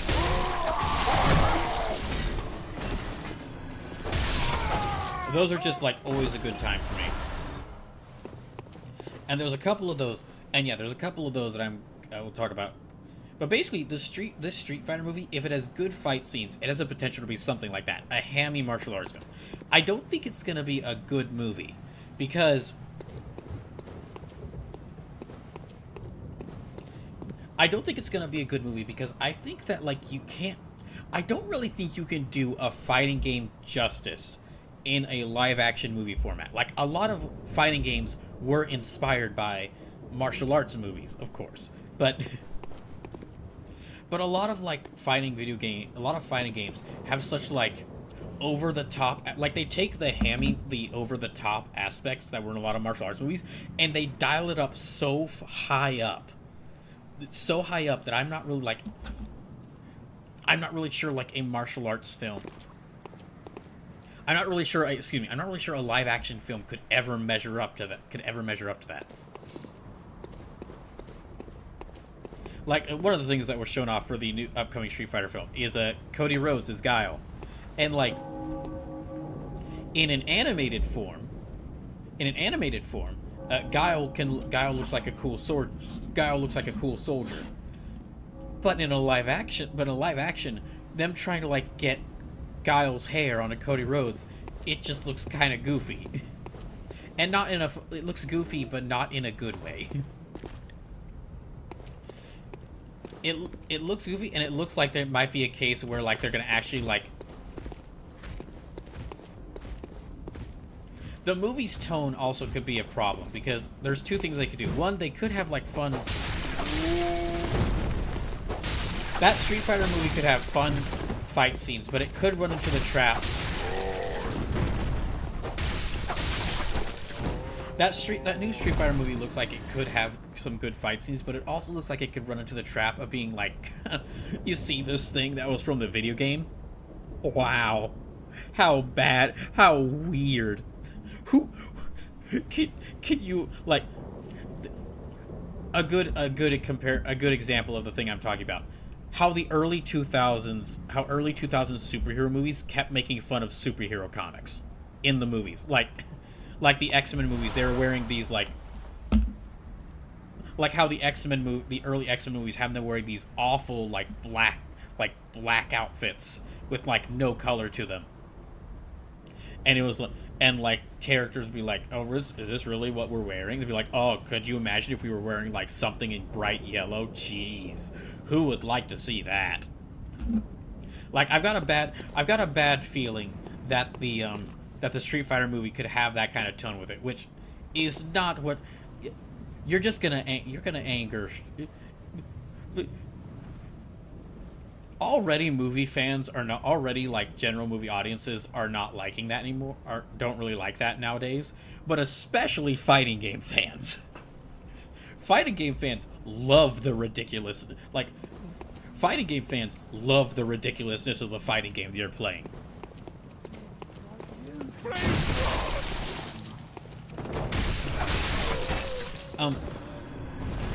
One of the games that's one of the fighting games that just had a beta, Avatar Legends, that fighting game is getting a lot of attention because it's like not only is it a hand-drawn art style, but it's like, yeah, your super moves action for some of the characters recreate like the characters' movements from the opening of Avatar: The Last Airbender, like that the opening intro for the Last Airbender, where they would like talk about the different elements, and they'd have like a character in a silhouette performing moves. They use that in some of the super moves, and I saw like people hyping up the Avatar game, like the Avatar fighting game, because of like, oh, Zuko has a redemption mechanic. Like he has a redemption mechanic in his different in his playstyle. Like you burning out your moves and then having Zuko calm down will actually add to your redemption mechanic and you'll play Zuko better. And you could use that to play Zuko better. Like, fighting game fans love stuff like that. So, if the Street Fighter movie ends up being making fun of Street Fighter, if it ends up making fun of Street Fighter instead of having like a good respect for it, it's gonna be like, it's gonna alienate a lot of audiences. Oh, another thing I have a problem with it. So, I don't mind wrestlers get like being like cast as some of the characters in the movie, but I don't think they use the right ones. Like they used Roman Reigns as Akuma, but when it's like, I haven't watched WWE, like I haven't watched WWE in a long time, but I know Roman Reigns, so I can't really see Roman Reigns as Akuma and not think, it's the guy. I can't really see Roman Reigns as Akuma and not think, oh yeah, it's the guy who said that Vince McMahon was all right as Akuma. A guy who would rip Vince McMahon in half if he found out what he did.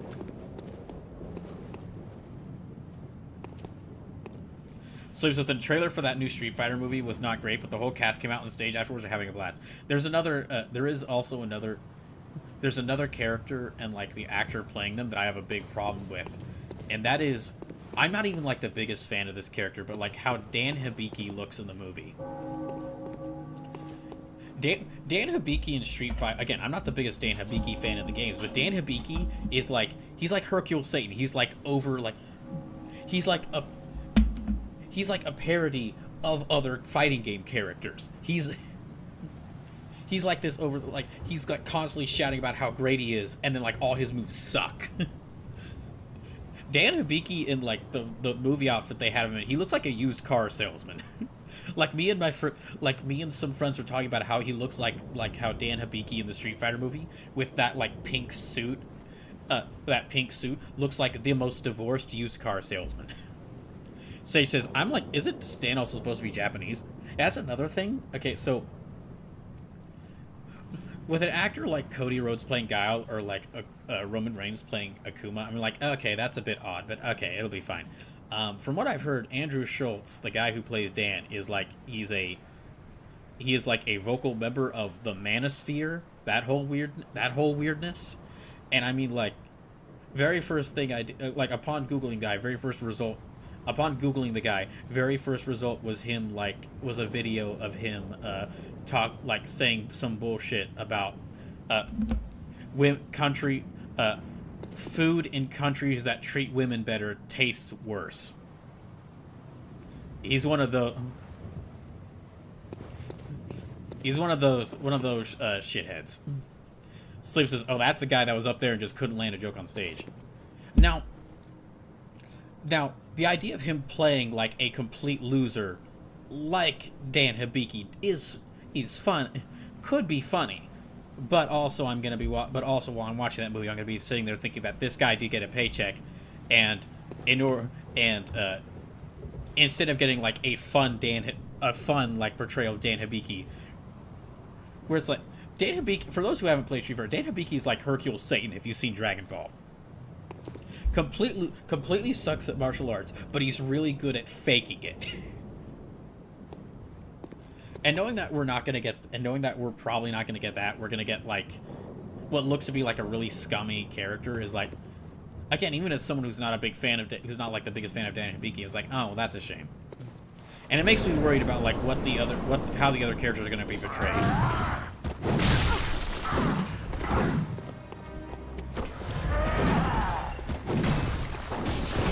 But I am interested in seeing it. I'm not sure if I'm going to go see it in theaters, because me seeing any movies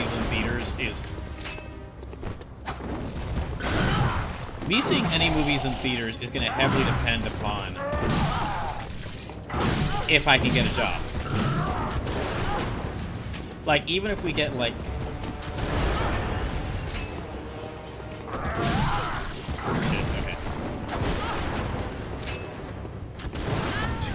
damn it. True face, eh? Sporting hunt it was. Okay.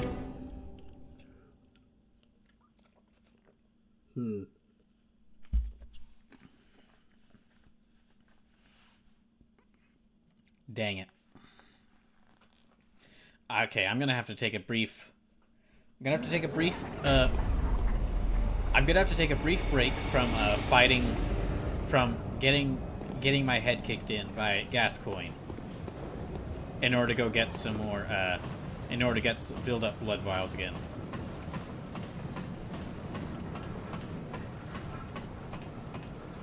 I do have a couple saved up in the...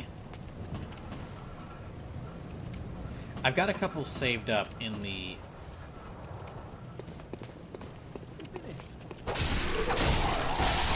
Yeah, I've got some saved up in the Hunter's Dream, I guess, that I could go get, I guess.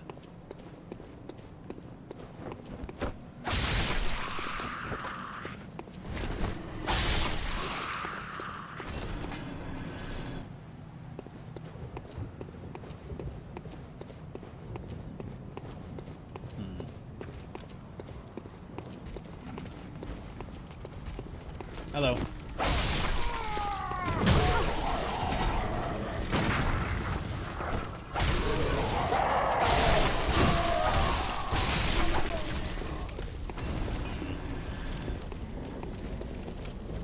No blood vials from them.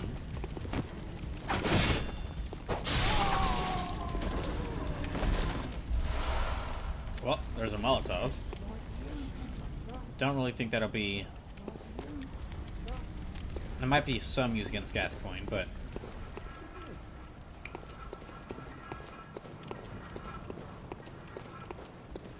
So...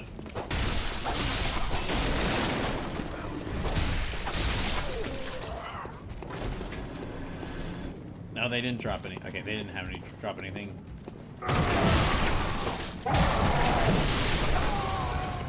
Did you drop any? No.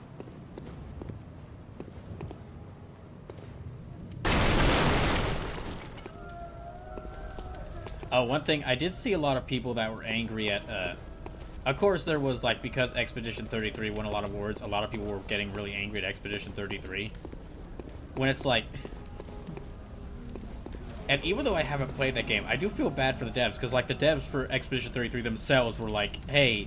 Like, when their game was getting a lot of... When their game was initially getting a lot of attention, like, the lead dev was like, hey, thanks for buying our game, but y'all should also play some other RPGs. Like this other game that just released. Like, y'all should check out this. Y'all should check out this as well. And then also, from what I've heard, despite like them clearly being nominated for a bunch of awards, apparently the people who set up the Game Awards only gave that team like 2 tickets that they could give to team members to go attend the event. So the other team members for this game that won like a lot of awards, and thus they needed a lot of acceptance speeches. Most of the other team members had to like buy their own passes to play the Game of the Year award-winning game that they worked on.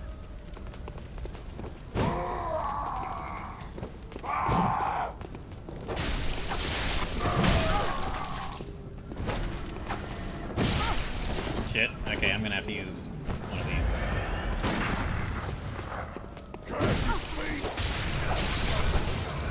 Yeah, it is.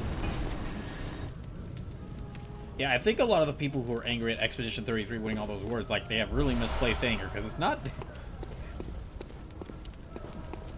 whose they should really be angry at is the Game Awards, not Expedition 33, the game.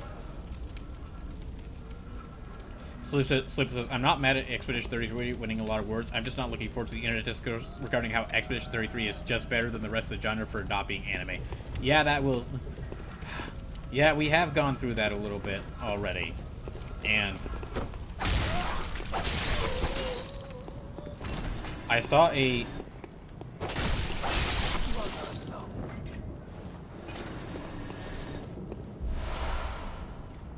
Thankfully, there is already... Because while that has happened, there has thankfully also been, like, a huge, like, a huge response to those sort of takes.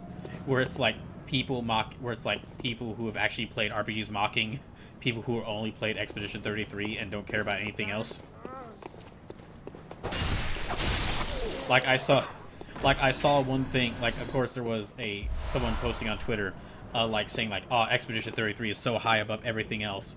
And then it was like someone with a really good response to that saying like, this is just white people trying food with the smallest amount of spice for the first time.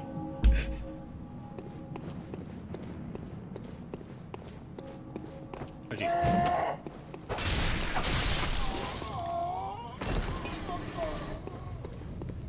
There does seem to be like an issue with an issue with a lot of people like being like, oh man, games are dead. Games are dead. But then you look around, it's like, no, they're not. There's so many great games like that have released just this year alone. If you just stop playing like one or two things, you'd see that. There was also another Expedition 33 winning Game of the Year. There was also another like kind of hopeful take on that I saw from someone. I can't remember who said this, but it's like I can't remember who said this, but it was something I saw from someone, which was basically like Expedition 33 winning is kind of a sign that oh, it might have been Super Eye Patch Wolf saying this. Super Eye Patch Wolf, or maybe like Vinny from Giant Bomb saying this. Basically saying that like Expedition 33 winning so many awards and the game doing so well is kind of a sign that like indie game like of course like the games industry is not doing well, but we're like Expedition 33 doing so well is actually kind of a sign that like basically indie games have like a lot of people were already like, if you were to ask a lot of people who play a lot of video games or who play a lot of like different video games, a lot of them will like, the majority of people from this year I think would say that like they really liked more indie games than like more like big studio games. But like Expedition 33 coming out basically means that like not only can like indie games make like the genres of games that like bigger studios aren't willing to make, like small 2D beat 'em ups or small 2D beat 'em ups like I like, or like smaller scale RPGs, or like racing games.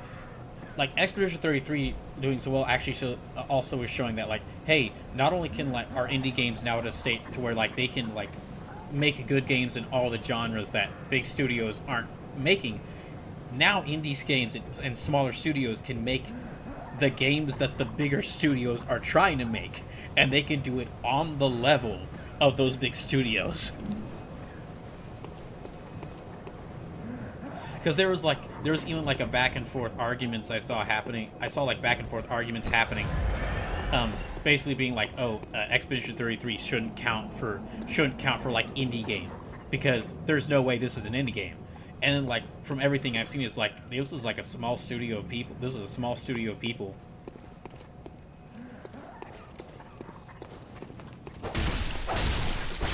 Or like they were hiring people by going on Reddit and saying, hey, anyone want to work on this video game we're making?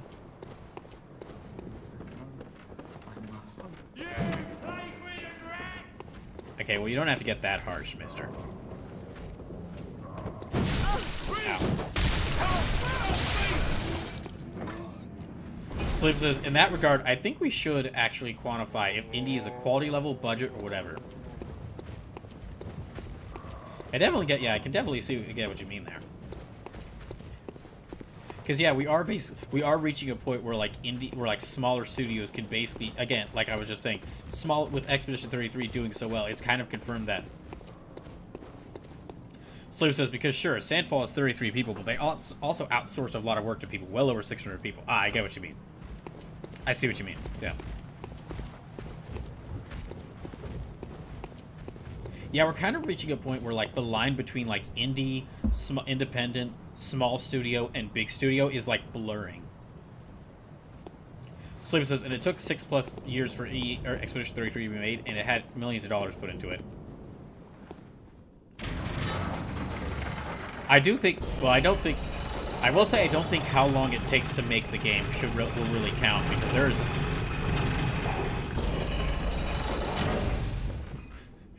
Yeah, I don't think, like, how long... I will say, yeah, the, like, amount of money and, like, maybe how many people worked on a game should be counted more into, like, what considers as, like, indie or small studio or a big budget studio or a bigger studio. Sleep says, sure, Silksong took 7 years, yeah.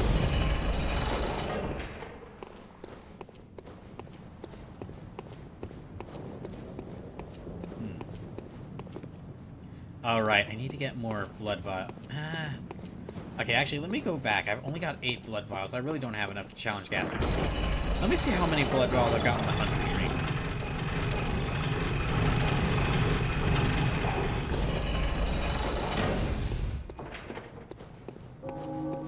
Let me see how many blood vials are in the Hunter Dream. Or I've got stowed away there.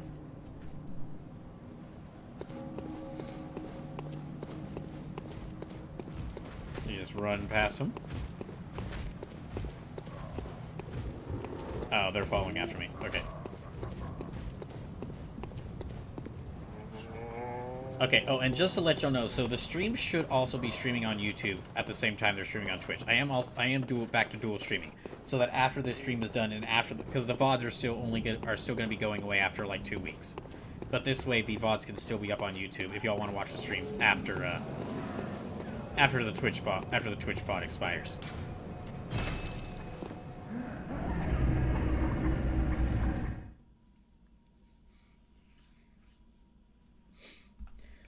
Okay, but...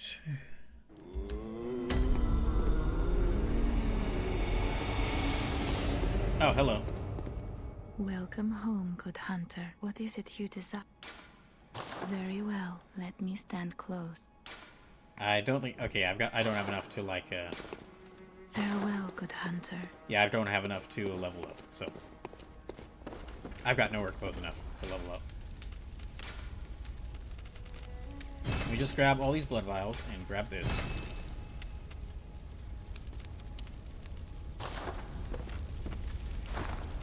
And quick items.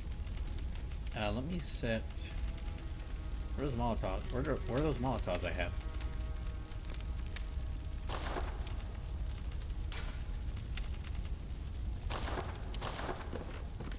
Oh, I just stored them. Okay.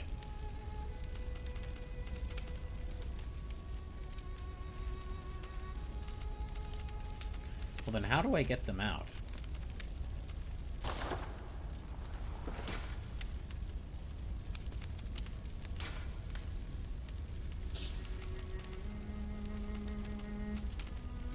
Yeah, how do I get them out of here?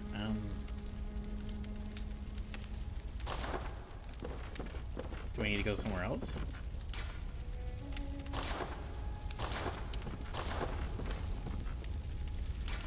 Workshop tool required for this task is missing. Okay.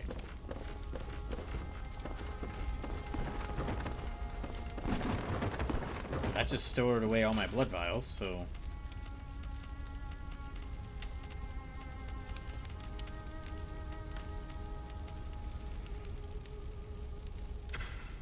Okay, there we go. I have to switch over.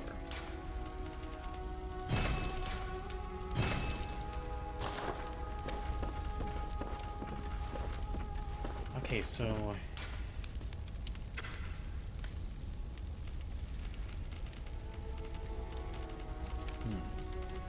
I thought I had some blood vials saved up here, because like they would go to storage as if I had like 20, they would just go to storage. I guess not, which means that I have to go... Yeah, I guess that means I do need to go, like, searching around for blood vials.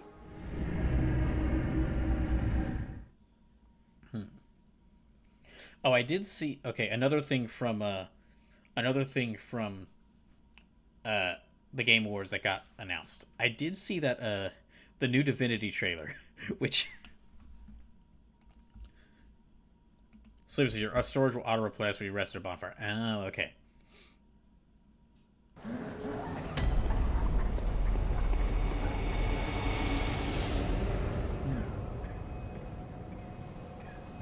Yeah, I saw that new video trailer. Gosh, I actually have a couple of things to say about that. One is that, gosh, what a statement. Like, of course Larian's like one of the biggest studios after Baldur's Gate 3, but then be like, all right, here's our new game, the most disgusting, visceral trailer you could find for a game. The most disgusting, visceral trailer for a game. It's like, hey, that like fully shows like basically shows that like one, the new Larian, the new whatever, the new Divinity game, whatever that is. I don't know if it's like a new game or if they're remaking an older game, but basically it's like whatever they're working on. A Scourger says they really want you to know what Burning Alive was like. Yeah, they were like, yeah, we're gonna go. We're basically now that we don't have Wizards of the Coast holding us back, we're gonna go even harder. And this is just a showcase of how hard we can go.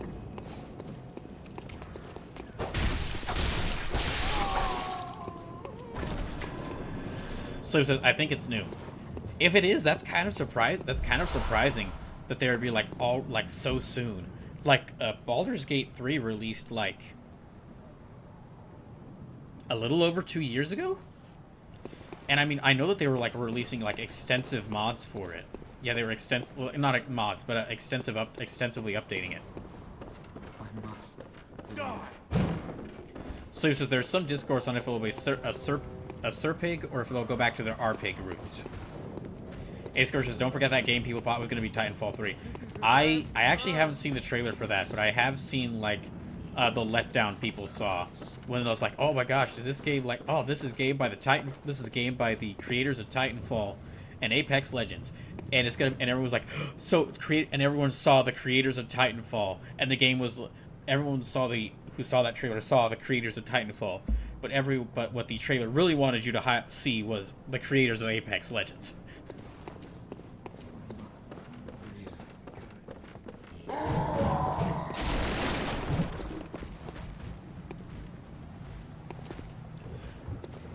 Oh, so let me just take a brief moment to hear mention we've got less than an hour left in this stream. I'll be back tomorrow with the start of Dispatch, but yeah, streams for this week. I'll be back for tomorrow with the start of Dispatch, back on Wednesday with more of the Bloodborne Emergency Donothon, back on Thursday with more Dispatch, and then back on Saturday with more of the Bloodborne Emergency Donothon, and then back on the following Monday with more of the Bloodborne Emergency Donothon. But I'm going to be doing a lot of streams in the upcoming days to like kind of make up for lost time, but each of these streams is going to be shorter on time as I get used to like streaming from this, streaming with this new setup. So yeah, this stream's only going to be about 3 hours long, so do you want to say if you want to use the PayPal link I have to donate while I'm not streaming, those donations will still count towards the Donathon. Kind of like how it was when I was on hiatus. Yeah, and those donations will add more lives to the Donathon, and will also like count towards these donation goals. So, yeah, any donations are still really appreciated right now. That's what this Bloodborne Emergency Donathon is for. Yeah, going into it, interested to see what this new Divinity game is like, and what Larian's plans for it are.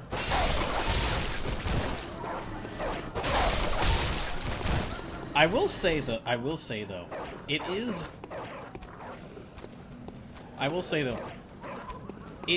really annoying. So, one of the things that I've been seeing, one of the things I saw happening whilst I was on hiatus was like this new upcoming game this indie game coming out called Horses. That was about like some really dark subject matter, and how like Steam and the Epic Game Store were all starting to pull it right before its release, because it's like, oh no, this is too dark. Can't have this. Can't feature this. We don't want this on our we can't have this sort of subject matter on our platform. To the point where when the game released on GOG, like the GOG actually released the game, that game got a ton of sales, and there was a huge backlash against Steam and Epic Game Store for not allowing this, and those stores being like, oh yeah, we can't show this. And then Larian releases a trailer that is one of the most grossest trailers you can see for a game, and it's fine. It's fine. Because it's Larian Studios. Well, because it's Larian Studios who are like a bigger studio now, who are like a more well-known studio now. It's like, gosh, this year has really been a harsh year towards like showing any.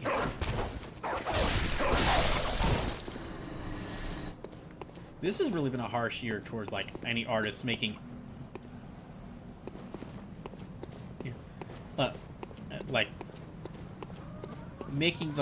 not just like in SFW games, but games or any sort of art that covers darker subject matter.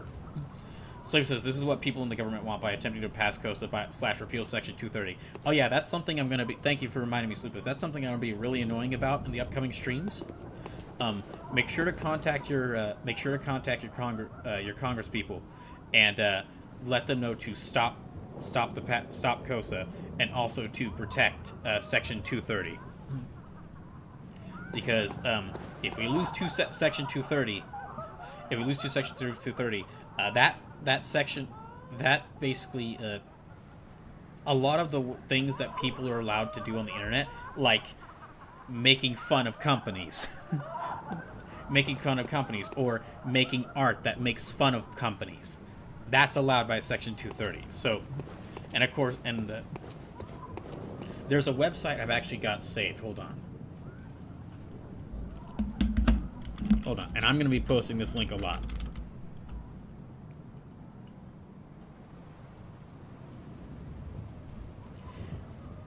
Sleep says, give companies / stores the ability to self-censor anything they feel they shouldn't be shown to you. But yeah, oh! A man on nothing. Thank you for the $1. And that will be added. That actually that'll add another life. So, yeah, that'll add another life. So I'm up to 329 remaining lives in Bloodborne. And yeah, we're now at $345. So I'm closer to y'all getting to decide a 200 playthrough.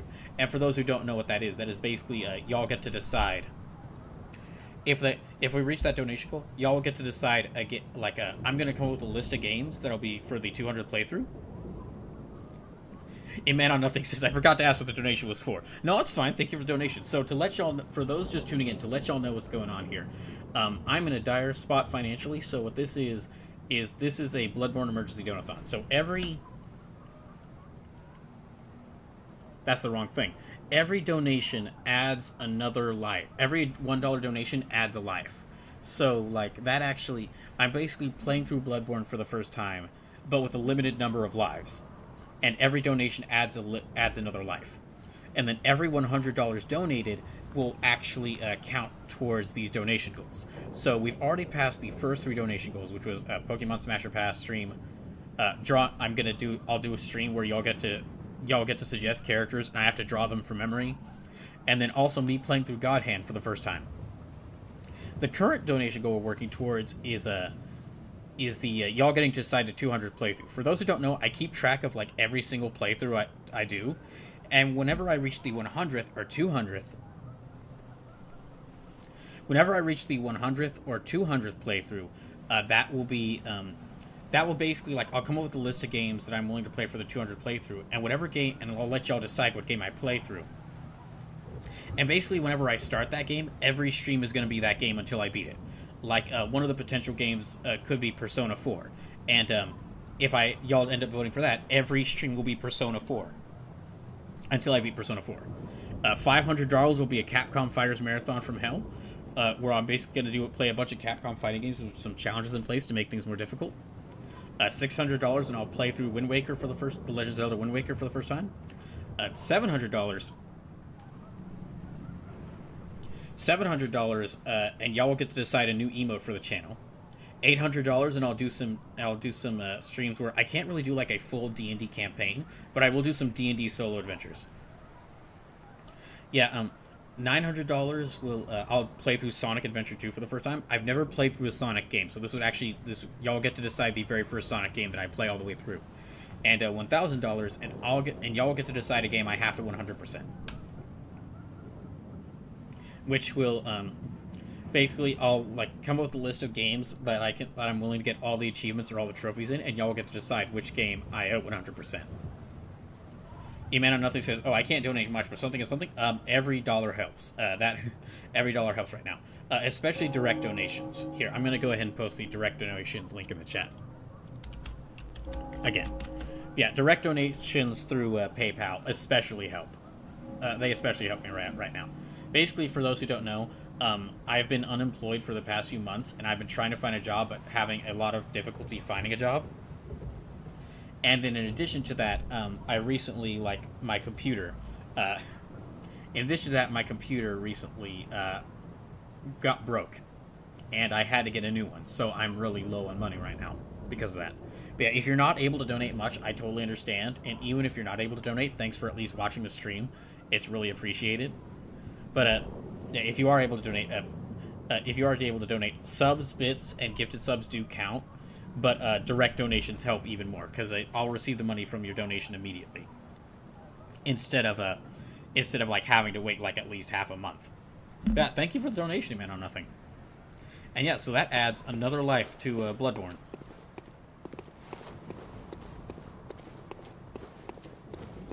So let me continue looking for blood vials. And yeah, just going back to what I was saying before that donation. So yeah, there's a link I posted in the chat that was for bad internet bills. Highly recommend checking that out because highly recommend checking that out because there's a lot of bills that are trying to be pushed forward.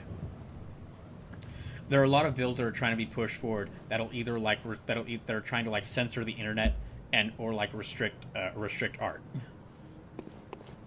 And it's always a case of like they try to put these bills as like they try to put like repealing Section 230 or like pushing forward like these COSA bill as like, oh, this will stop NSFW art, but it's always NSFW art first, and then after that they're gonna go for like anything that supports gay people or anything that supports transgender people, and then after that they're gonna probably they're gonna try to go even further, so anything that supports women's rights or the rights of minorities.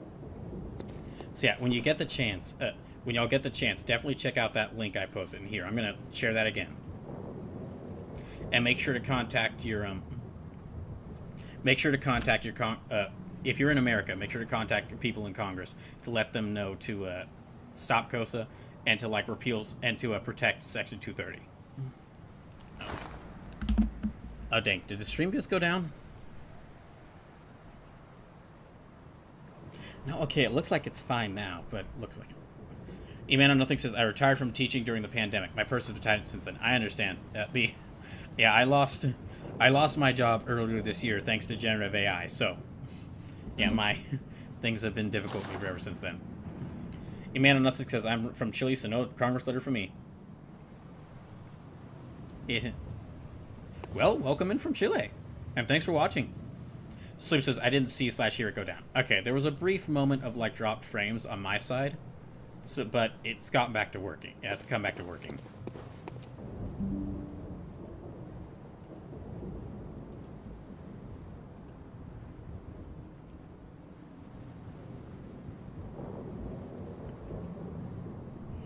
Okay, I think the stream might be back now.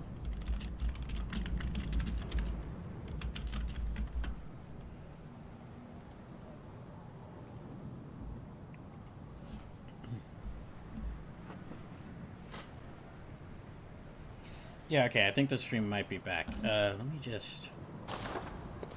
I do really wish that you could pause during this game.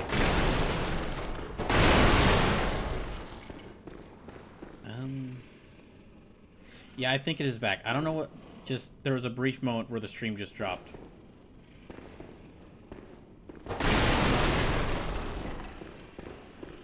Like I was saying, this is like a new computer set up at a new place. So if there are some problems that are just things I'm gonna have to figure out. So apologies if there are any stream issues. I'll try to get them resolved as soon as possible. Let me also check the YouTube feed just to be sure.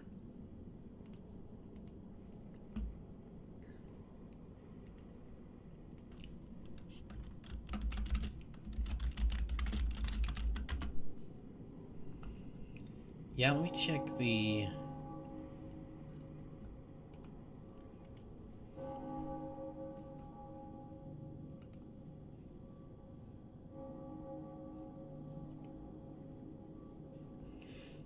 Emmanuel says, yep, it's back. Sleeper says, had to refresh, but yeah, it's back. Okay.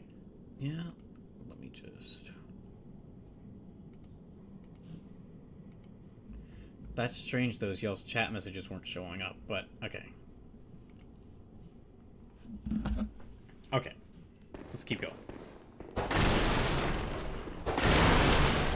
And then just to let y'all know, Asker says, oh, you're having the old connection bug too? Yeah.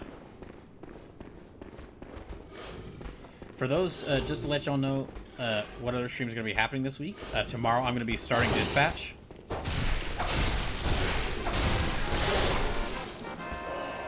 Hey, J-Rome, welcome in.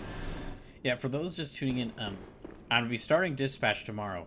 That was originally one of the donation goals for this Donathon, but then while my computer was broken, someone just gifted me money to buy Dispatch. So I replaced it with Bloodborne. Yeah, not Bloodborne. I replaced it with like the first playthrough of God Hand, and I'm just gonna play Dispatch. I'd like to beat at least one more game before the end of this year.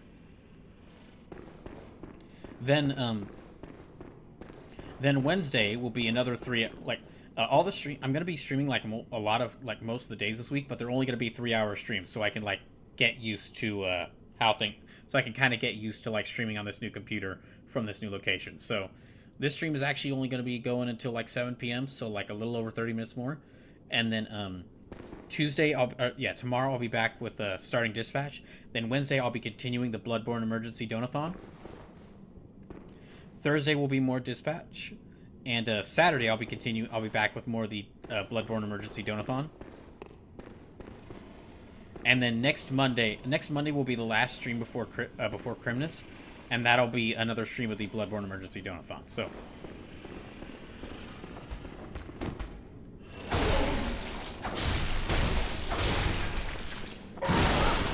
ow! I thought I killed them.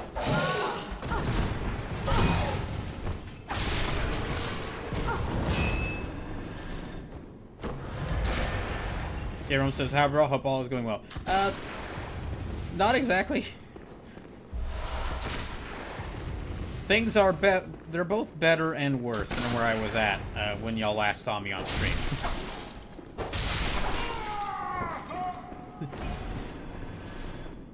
Yeah, welcome in. So for those who don't know what the Bloodborne Emergency Donathon is, this is basically just a donathon I'm doing because while I'm searching for a job, I've unfortunately lost most of my money just trying to survive without a job. And while I've been trying to look for a job, I haven't had much luck. So what this is like a emergency donathon to try and help me get some money together that'll help me survive whilst I'm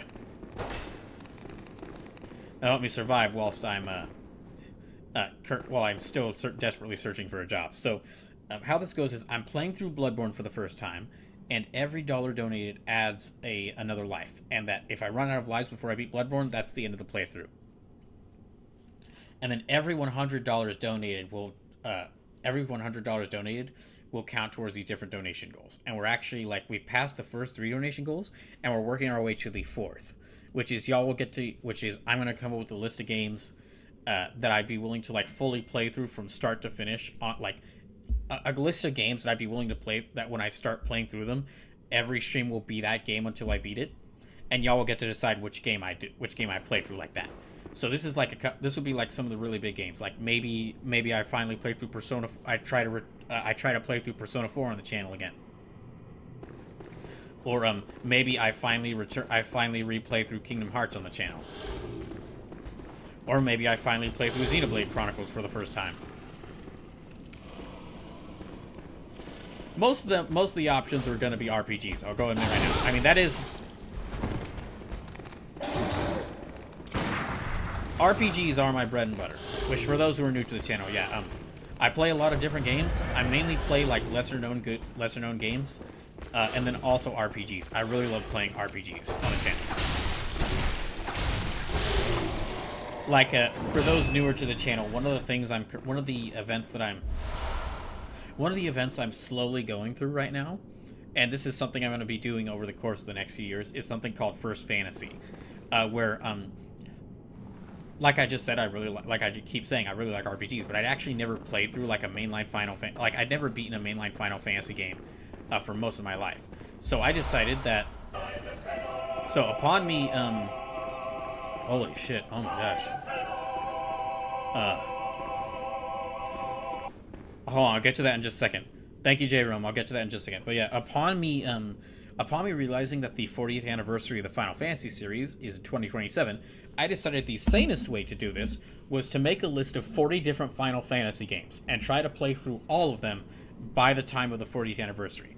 I've already played through Final Fantasy 6, 7, 9, 7 Remake, the very first Final Fantasy, and Final Fantasy Tactics Advance. And then I started Final Fantasy 2 before, earlier this month.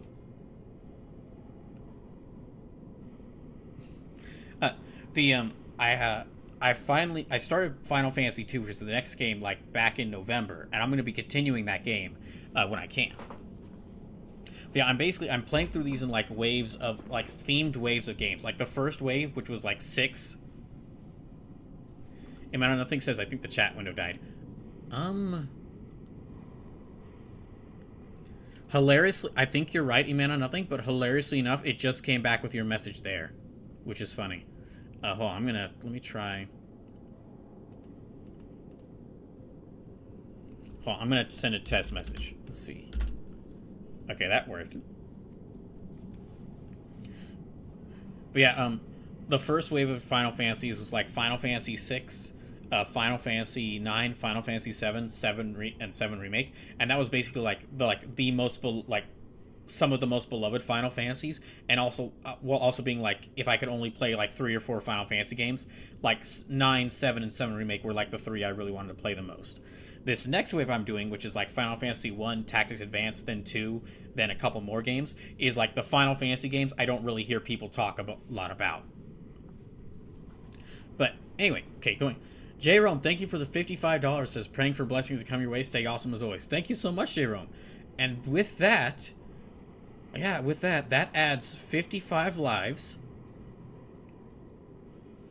Hold on, let me keep track of this. Yeah, sorry for not getting to this earlier, J-Rome. I was just wanted to complete what I was saying. But yeah, that adds 55 lives. So that means, okay, $3.99. That should be, what's like $3.99 plus 50. That's 440. That's 449 lives total. And then, oh, I'm sorry, just seeing something. 449. Then that also adds, okay, 329 plus 55. That means I am up to 384 remaining lives for Bloodborne. And also, yeah, that has reached the fourth donation goal. So y'all will get to decide the 200th playthrough. What I'll do is I'll come up with a list of games, and I'll post like a poll in the Discord, and then also I'll probably do a poll on stream. Which means we are now working our way towards the 5th donation goal, which is the Capcom Fighters Marathon from Hell. And that's going to be, what that is that would be similar to the SNK Fighters Marathon from Hell I did last year. I did late last year, but there'd be a lot more video games in it because I own a lot more Capcom fighting games than I do SNK fighting games.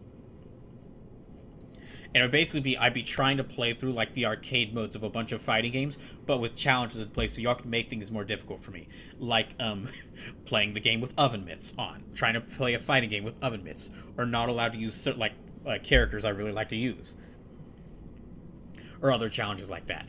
So yeah, with that, we have reached. Man, another says Alpha 3 is going to be messy. That is one of the games I'm considering for it, because I do have like the Capcom. I have Capcom Fighting Collections 1 and 2, and the Marvel vs. Capcom Fighting Collection, and then a whole bunch of other games in addition to that. J-Rom says, no need to apologize, you're good. But yeah, with that, we've reached the 4th donation goal. Oh. Okay, sorry, that's blocking out the text a little. I'll fix that a little bit later. Sorry, just need to...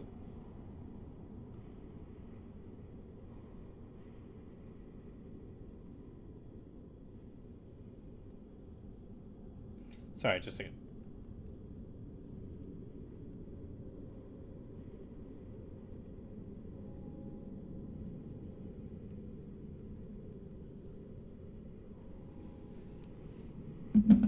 Yeah, Sorry about that. Thank you all so much for the donations.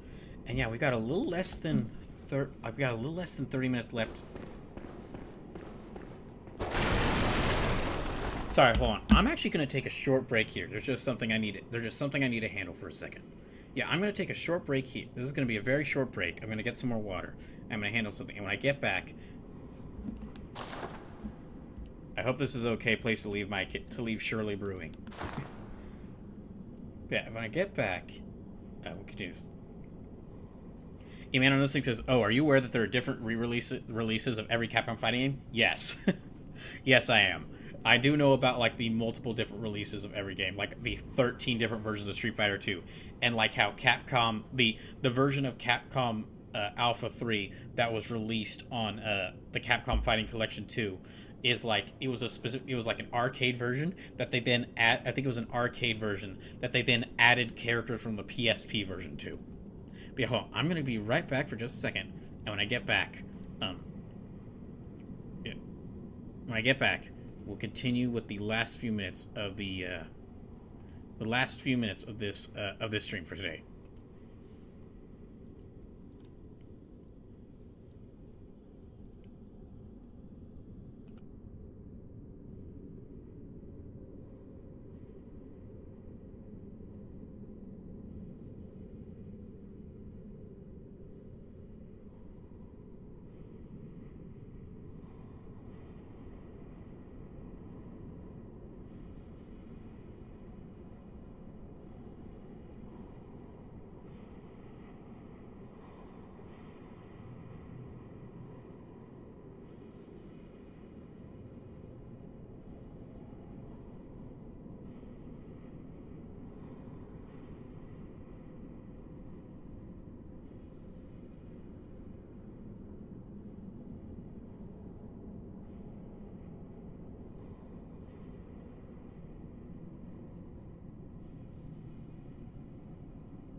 Okay, should be back now.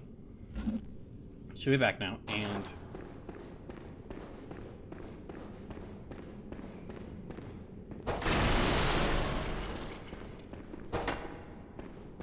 was almost wishing there were some blood vials hidden in those. Those barrels. Jerome says, "I don't pay myself overtime. I need to head out. You'll take care of good reading." All right, Jerome. Thank you for the donation again. You have a good rest of your night. All right, this is back the way I came, isn't it? Yeah,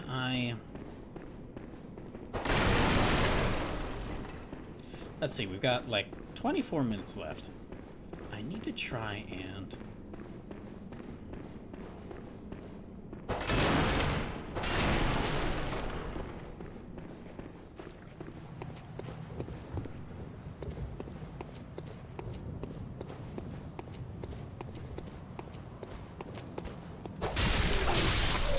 Yeah, I want to get more blood vials.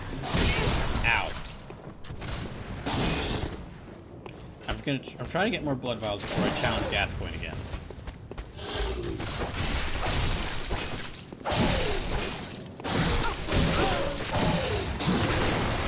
Gosh dang it.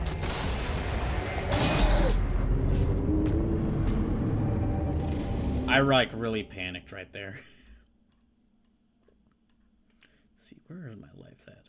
Yeah, I really heavily panicked right there. Where are...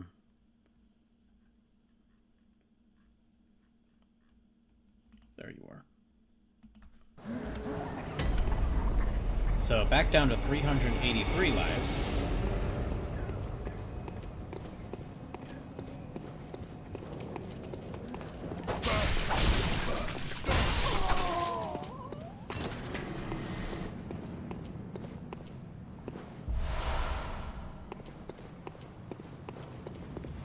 Slave says, in a weird sense, you start to see your death as mistakes you make while playing. It's interesting. Yeah, no, I definitely get what you mean. It's...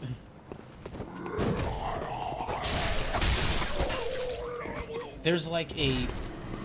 There's a brief moment where it's like, as your character dies, and then like the you died screen the you died thing pops up, because it shows your character falling to the ground and then that enemy there. There's kind of a bit of a moment of clarity where you realize, oh, I see what I did.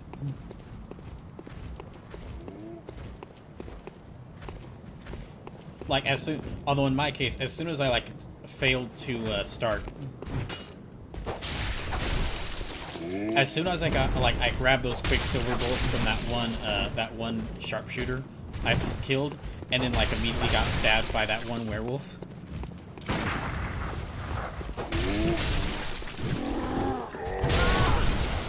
As soon as I got shot by that, as soon as I got stabbed by that one werewolf, after I failed to, after I was picking up those quicksilver bullets, I realized, like, oh shoot, I might be done in here. I just had to use one of my blood vials up there. Oh,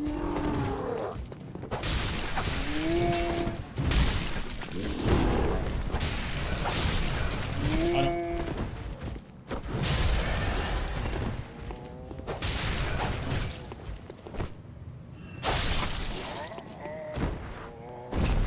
Better enjoy that. That's probably the last time I'm going to be able to charge up that move that high. Okay, I've got 11 blood vials. I'd really like to go a bit more. I'd like to get a few more. I guess there's not really many areas I could still explore around, but I guess I could look.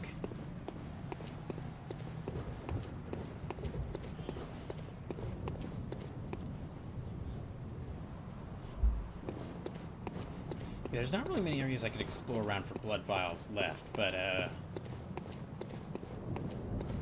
or new areas to explore left. I mean, I guess I could go back to the depths of the sewers, but I don't want to go back there. Would not like that.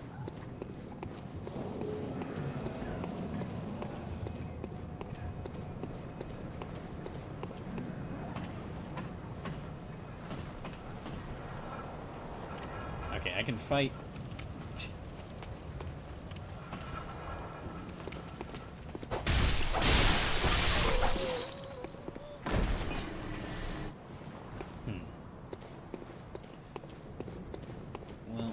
I guess I could fight some more enemies, see if I can get some more blood vials from them. I'll give one more try to fighting Gascoigne before the end of the stream. Yeah, I'll try to fight Gascoigne one more time before the end of the stream.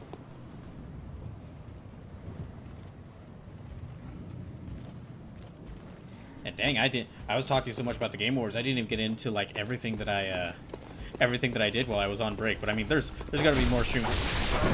Now that I'm back to streaming, I will definitely get into that at some point. Because there was a lot of things I did. Well, a lot of things I did. Although I didn't really get to accomplish much, just because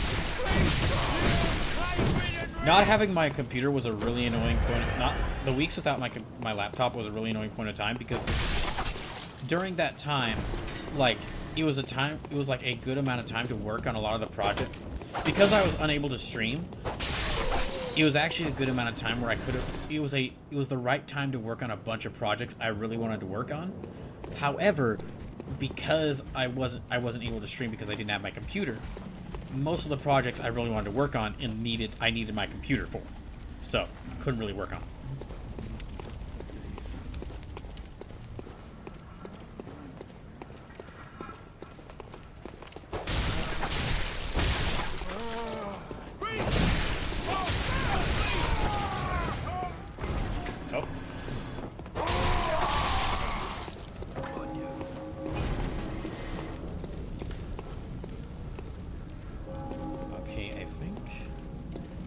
I got that one there.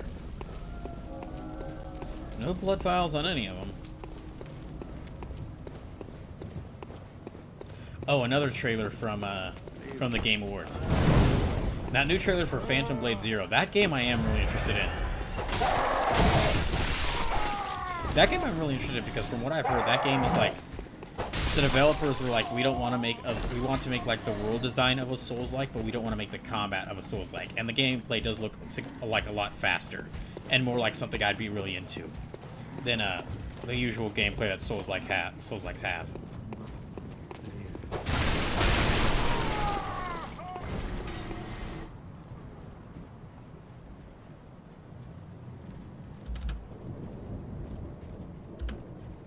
Okay, and let's go.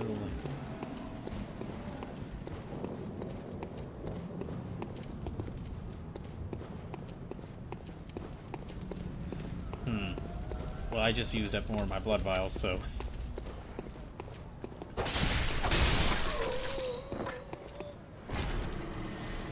Is they gonna... Okay, they dropped Quicksilver bullets. I am getting a lot of Quicksilver bullets.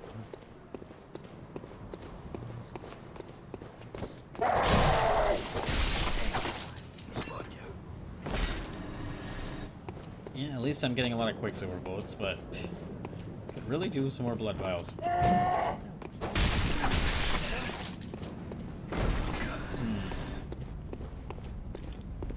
Nope, do not want to get involved with those guys. Don't want to fight that huge mob again, so let's see. I guess let me head back here.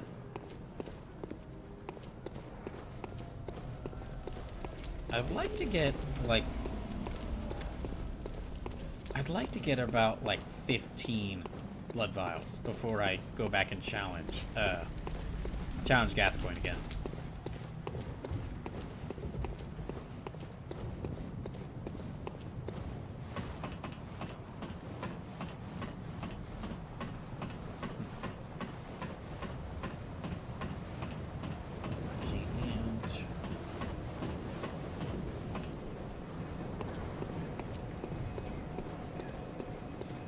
Let me try going back through here.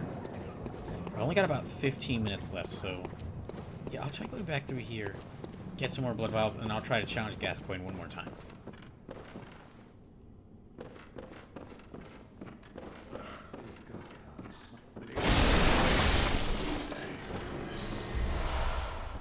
Okay, that's more Quicksilver bullets.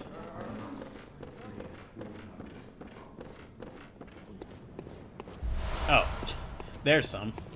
I completely missed him on that guy.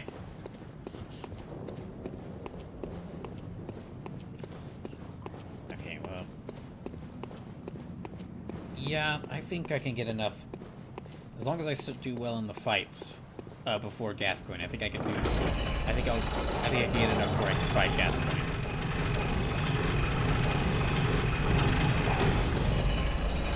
And... Okay. Let's go... Yeah, let me fight the Boulder crew again. See if I can draw them out. You are not wanted here! I know.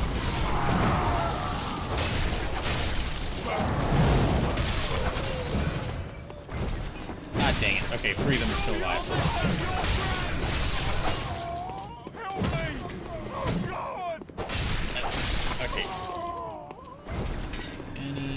No. Now I gotta fight that guy.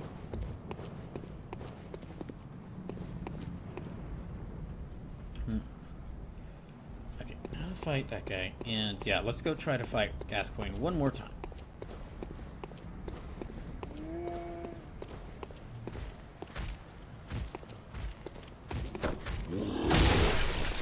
Ah, damn. Well, that didn't go well.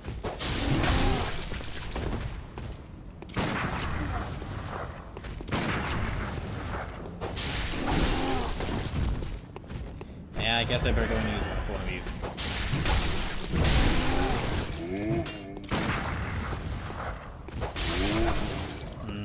And I guess I better use another. Okay, that's 2 of them back, though.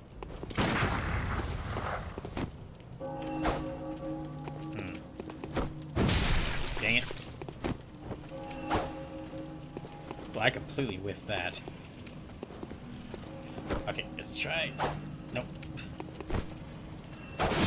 That's better. For those just coming in, welcome in. We've only got about 12 minutes left, so... So if you go back to the pool in the Hunter Dream by this point, you should be able to buy some blood vials.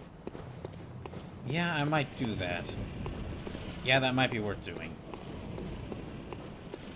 I've got enough blood echoes to where I could try getting some blood vials. Gosh, everything's just blood in this. Well, I guess it is Bloodborne, so it does make sense that everything is blood.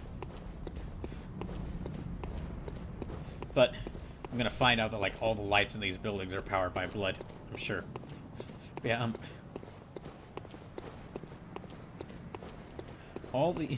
But I should have enough echoes to go get some blood vials, and I'm just gonna lose my echoes if I fight Gascoigne again. So.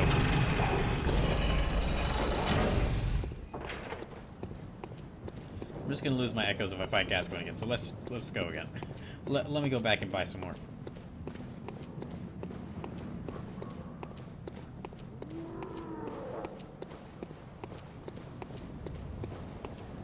Oh, wrong way. And then I guess I'll try to make my way back through here and try to fight Gascoigne one more time. And that'll probably be it for this stream. But again, I'll be back on... tomorrow I'll be starting Dispatch. And then Wednesday will be more Bloodborne. Thursday will be more Dispatch. Saturday will be more Bloodborne. And next Monday will be more Bloodborne. And that will be the last stream before Christmas. And then after the weekend after Christmas, I'll return to streaming. Or I'll be back with more streams.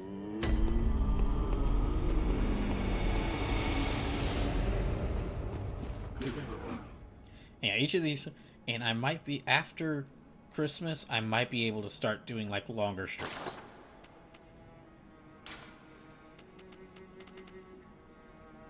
I guess that's all I'm going to be able to buy, so... Yeah, after Christmas, I might be able to start doing longer streams. But we'll just have to see. I'm still, like, desperately applying for jobs, so... I'm still desperately applying for jobs, so some of these,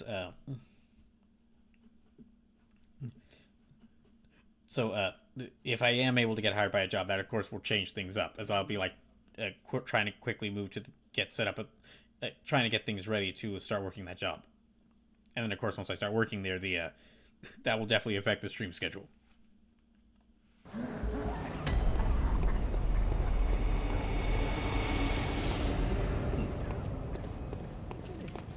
Oh, hello.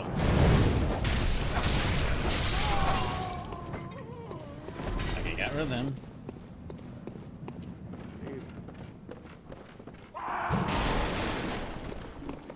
Okay, I have 19.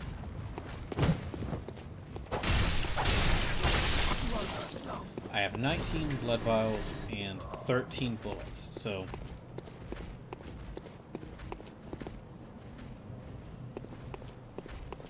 Yeah, I'm just gonna try to run past them.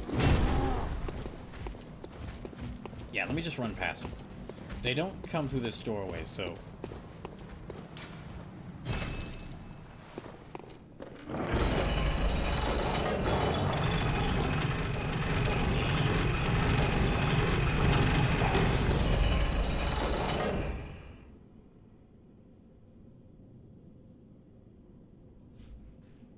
Okay.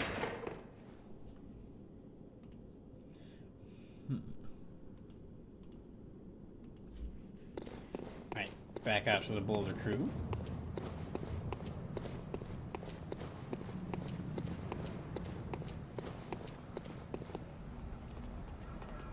Let me lead them here, and then...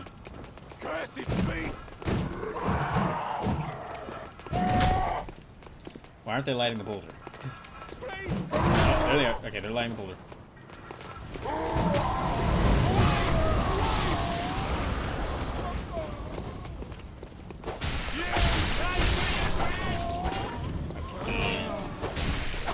There, got them. You are cursed. Oh. Okay, one more blood vial, so I'm at a full 20.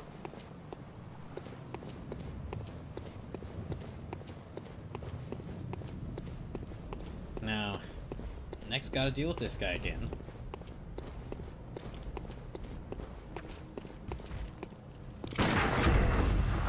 Oh, wait. Oh, dang it, I missed my shot.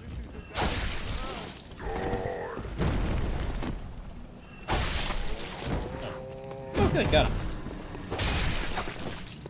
Away! Dang it. Okay, well... I guess, hopefully that means that's 2 extra blood vials I got. But okay. I won't be, since this is gonna be my last chance for the night, I'm gonna try to focus on fighting Gascoigne here. And then if I lose, that'll probably be it, because, I mean, that'll take the remainder of the stream. And, yeah, if I do manage to win here, I'll try to get to, like, the nearest save point afterwards to save my progress. But, let's try it one more time.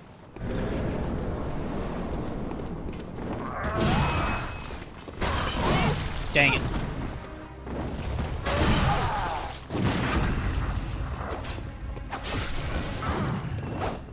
Oh, I missed my chance again.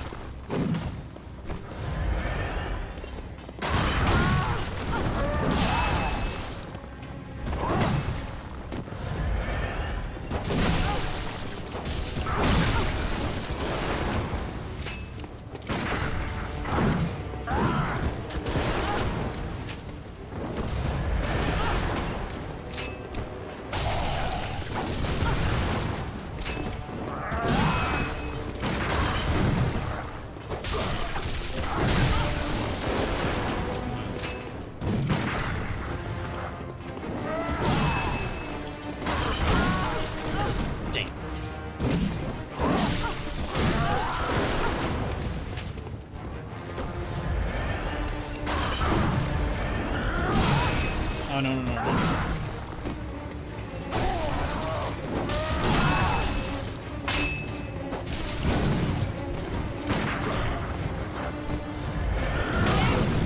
God dang it. Oh, gosh, I'm stuck in this corner.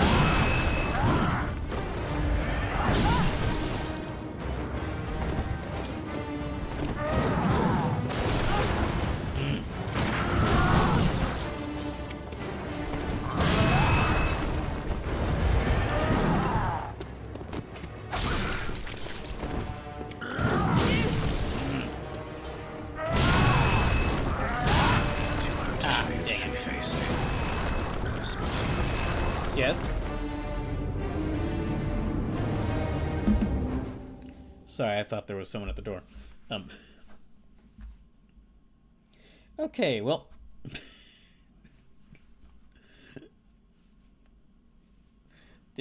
well, that was an alright last try. That was an okay last try. Yeah, that'll have to be where we ended here for tonight. Thank y'all for tuning in. It was a good return to form. Although I do wish the stream hadn't cut out at that one point, but that'll have to be something I have to take a look at. Yeah, thank y'all for tuning in. Thank you for all the donations, and I'll be starting Dispatch tomorrow, and I'll be back with more Bloodborne on Wednesday. So, gonna try to make up for lost time, and I hope you all have a good rest of the night. Let's go stream. Let's go raid.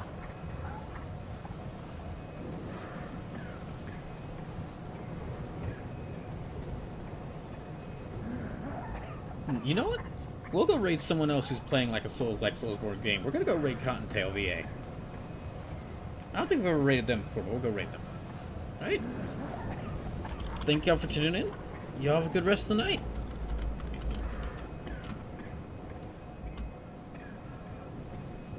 Sleuth says, Cotton? Sir, yes. Yes. Sleuth says, are you mad? A little bit, yeah. I mean, if there's anyone else you'd like me to raid, feel free to let me know. Oh, I think Iron Mouse is like... Oh, okay, you know... could raid Iron Mouse. Who, like, just started her stream.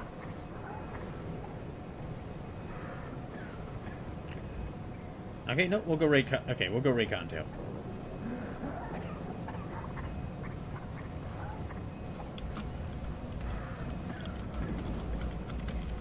Right, night, everyone.